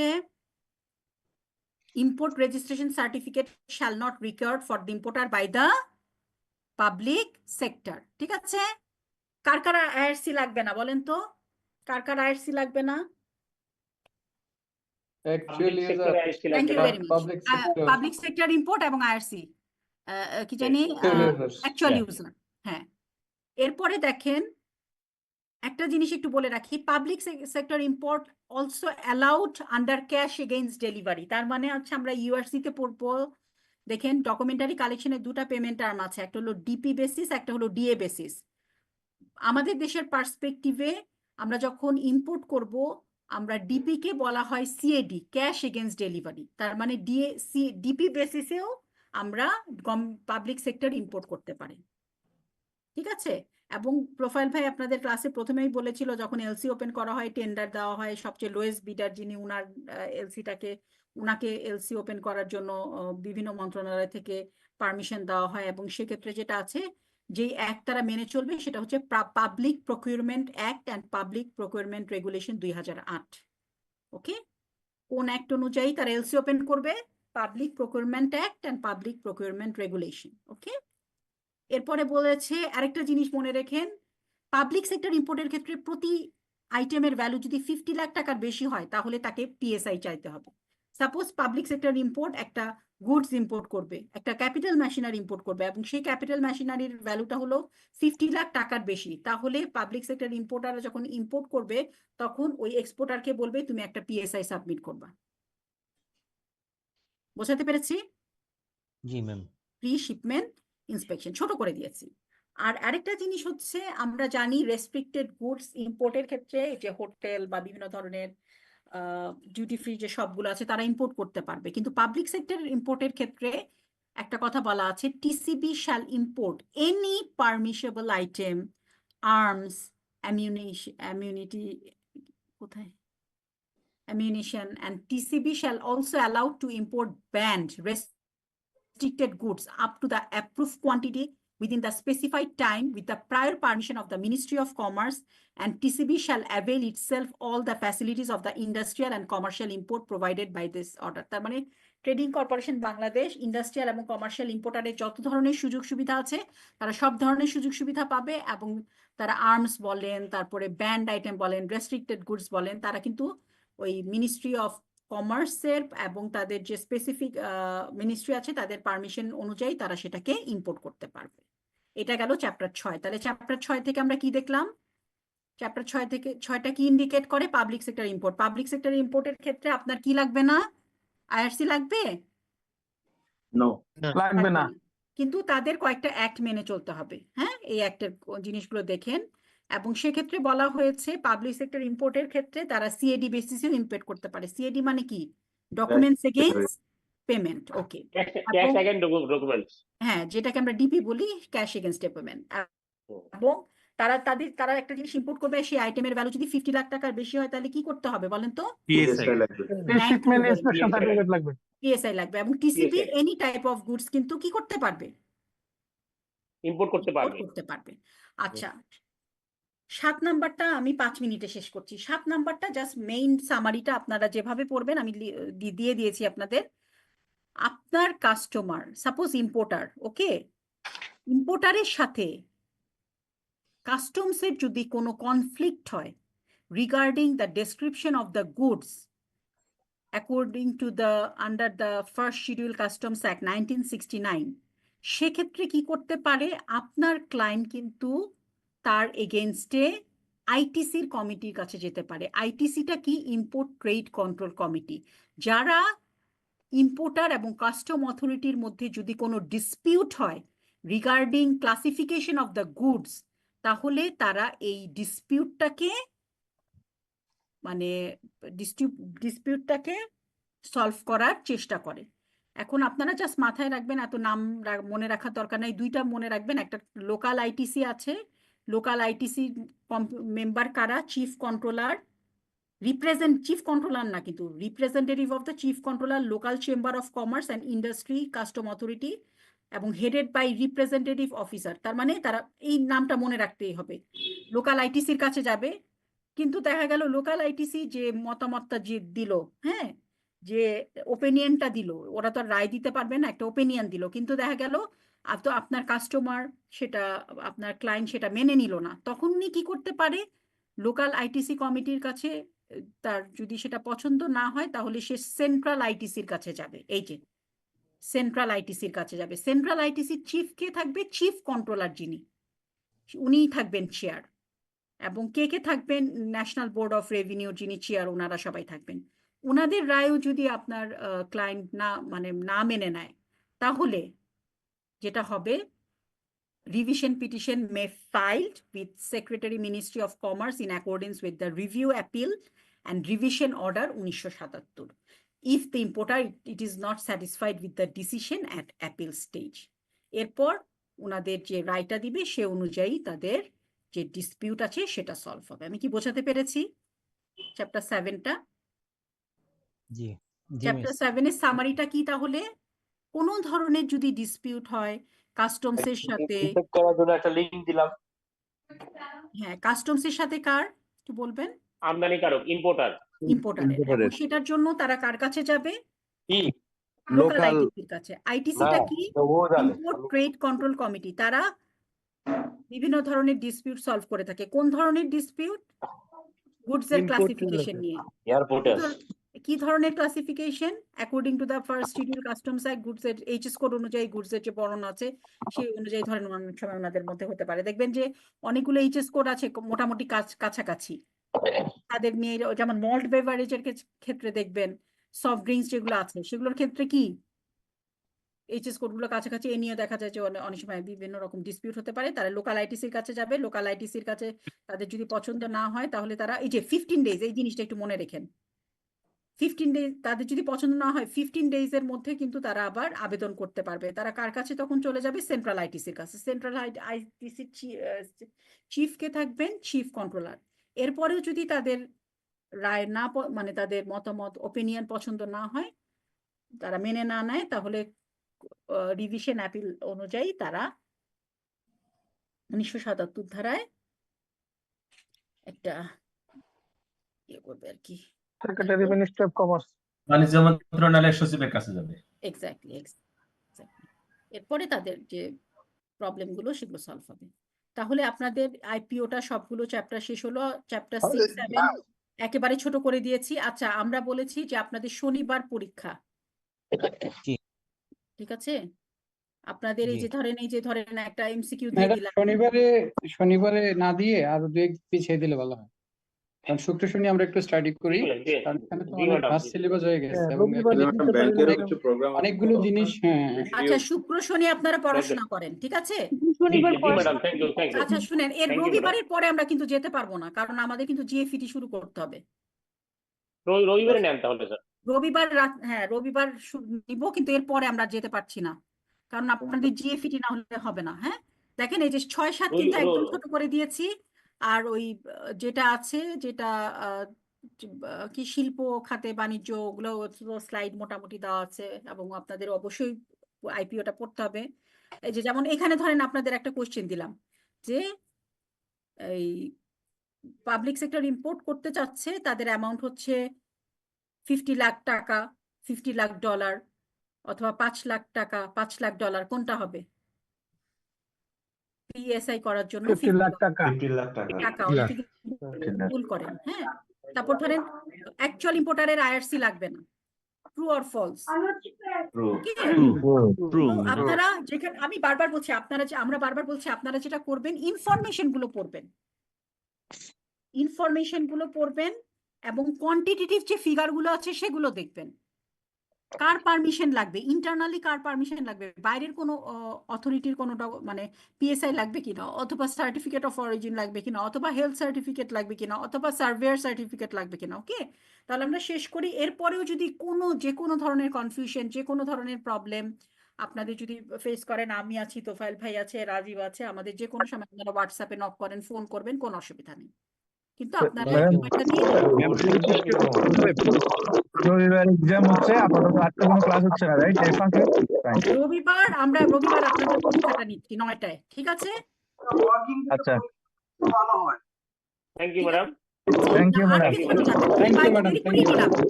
হ্যাঁ, থ্যাংক ইউ, আমরা শেষ করি। হ্যাঁ, এরপরে প্রবলেম হলে আমাদের সাথে যোগাযোগ করবেন। আর Thank কোনো you, ক্লাস নাই, একবারে পরীক্ষা, ঠিক আছে? আপনারা জি পড়েন, জি সব কিছু জি, থ্যাংক পড়ানো ইউ ম্যাডাম, হয়েছে। ক্লাস না দেওয়ার কারণে ধন্যবাদ ম্যাডাম। কত মার্কসের হবে ম্যাডাম? ওই যে আগে কত নাম্বারে দিয়েছিলেন আপনারা? 20টা দিয়েছিলেন না? 20 নাম্বার জি জি। জি ম্যাডাম। তুমি হবে 20টা থাকবে, অথবা একদম 25টা, এর বেশি না, 20টা। ওভাবে আমরা বলে দিব টাইম থাকবে, কি এগুলাই থাকবে। কোয়ান্টিটেটিভ ফিগার, কার পারমিশন লাগবে, তারপরে এইচএস দেখতে হবে না, বা এর কি কি এত কিছু আমরা যেভাবে পড়িয়েছি সেভাবেই রিডিং করতে হবে জিনিসগুলো। ভাই আপনি একটু মিউট করবেন, আমি আমাদের মিউট পাচ্ছি না। তাহলে আমরা শেষ করি, ভালো থাকেন সবাই। জাস্ট ঠিক আছে ম্যাডাম, আসসালামু আর আলাইকুম। এটা একটু গ্রুপে দিয়ে দিয়েন ম্যাডাম। আচ্ছা, আমি এখন ইমেল করে দিচ্ছি আপনাদের জি সবাই। জি, থ্যাংক ইউ ম্যাডাম। আসসালামু Thank আর আলাইকুম। ওই you. যে কোন কোন ইয়েগুলো স্লাইড গুলো দাগিয়েছি গ্রুপে আপনারা একটু শেয়ার করেন, যে কোনো একজন, তাহলে 2টা গ্রুপেই দিয়ে দিব। ঠিক আছে ম্যাডাম, তাহলে ফাইনাল যেটা আমাদের রবিবার দিন রাত 9টার সময় পরীক্ষা হচ্ছে, এর আগে আর কোনো ক্লাস বা কিছু আর কিছু হবে না, আপনারা নিজেরা পড়বেন, প্লিজ ওকে জি, থ্যাংক ইউ ম্যাডাম। নিজে পড়বেন। হ্যাঁ, জি, কিন্তু আসসালামু কোনো আলাইকুম। প্রবলেম হলে অবশ্যই আমাদের ফোন করবেন অথবা মেসেজ পাঠাবেন, কোনো অসুবিধা নেই। হ্যাঁ, okay madam. Thank you very much. হ্যাঁ, Thank you, আমরা শেষ madam. করছি, হ্যাঁ? জি, আসসালামু আলাইকুম। আসসালামু আলাইকুম ডিয়ার পার্টিসিপেন্টস, আসসালামু আলাইকুম। ভালো থাকবেন, অল দ্য বেস্ট, পড়তে হবে।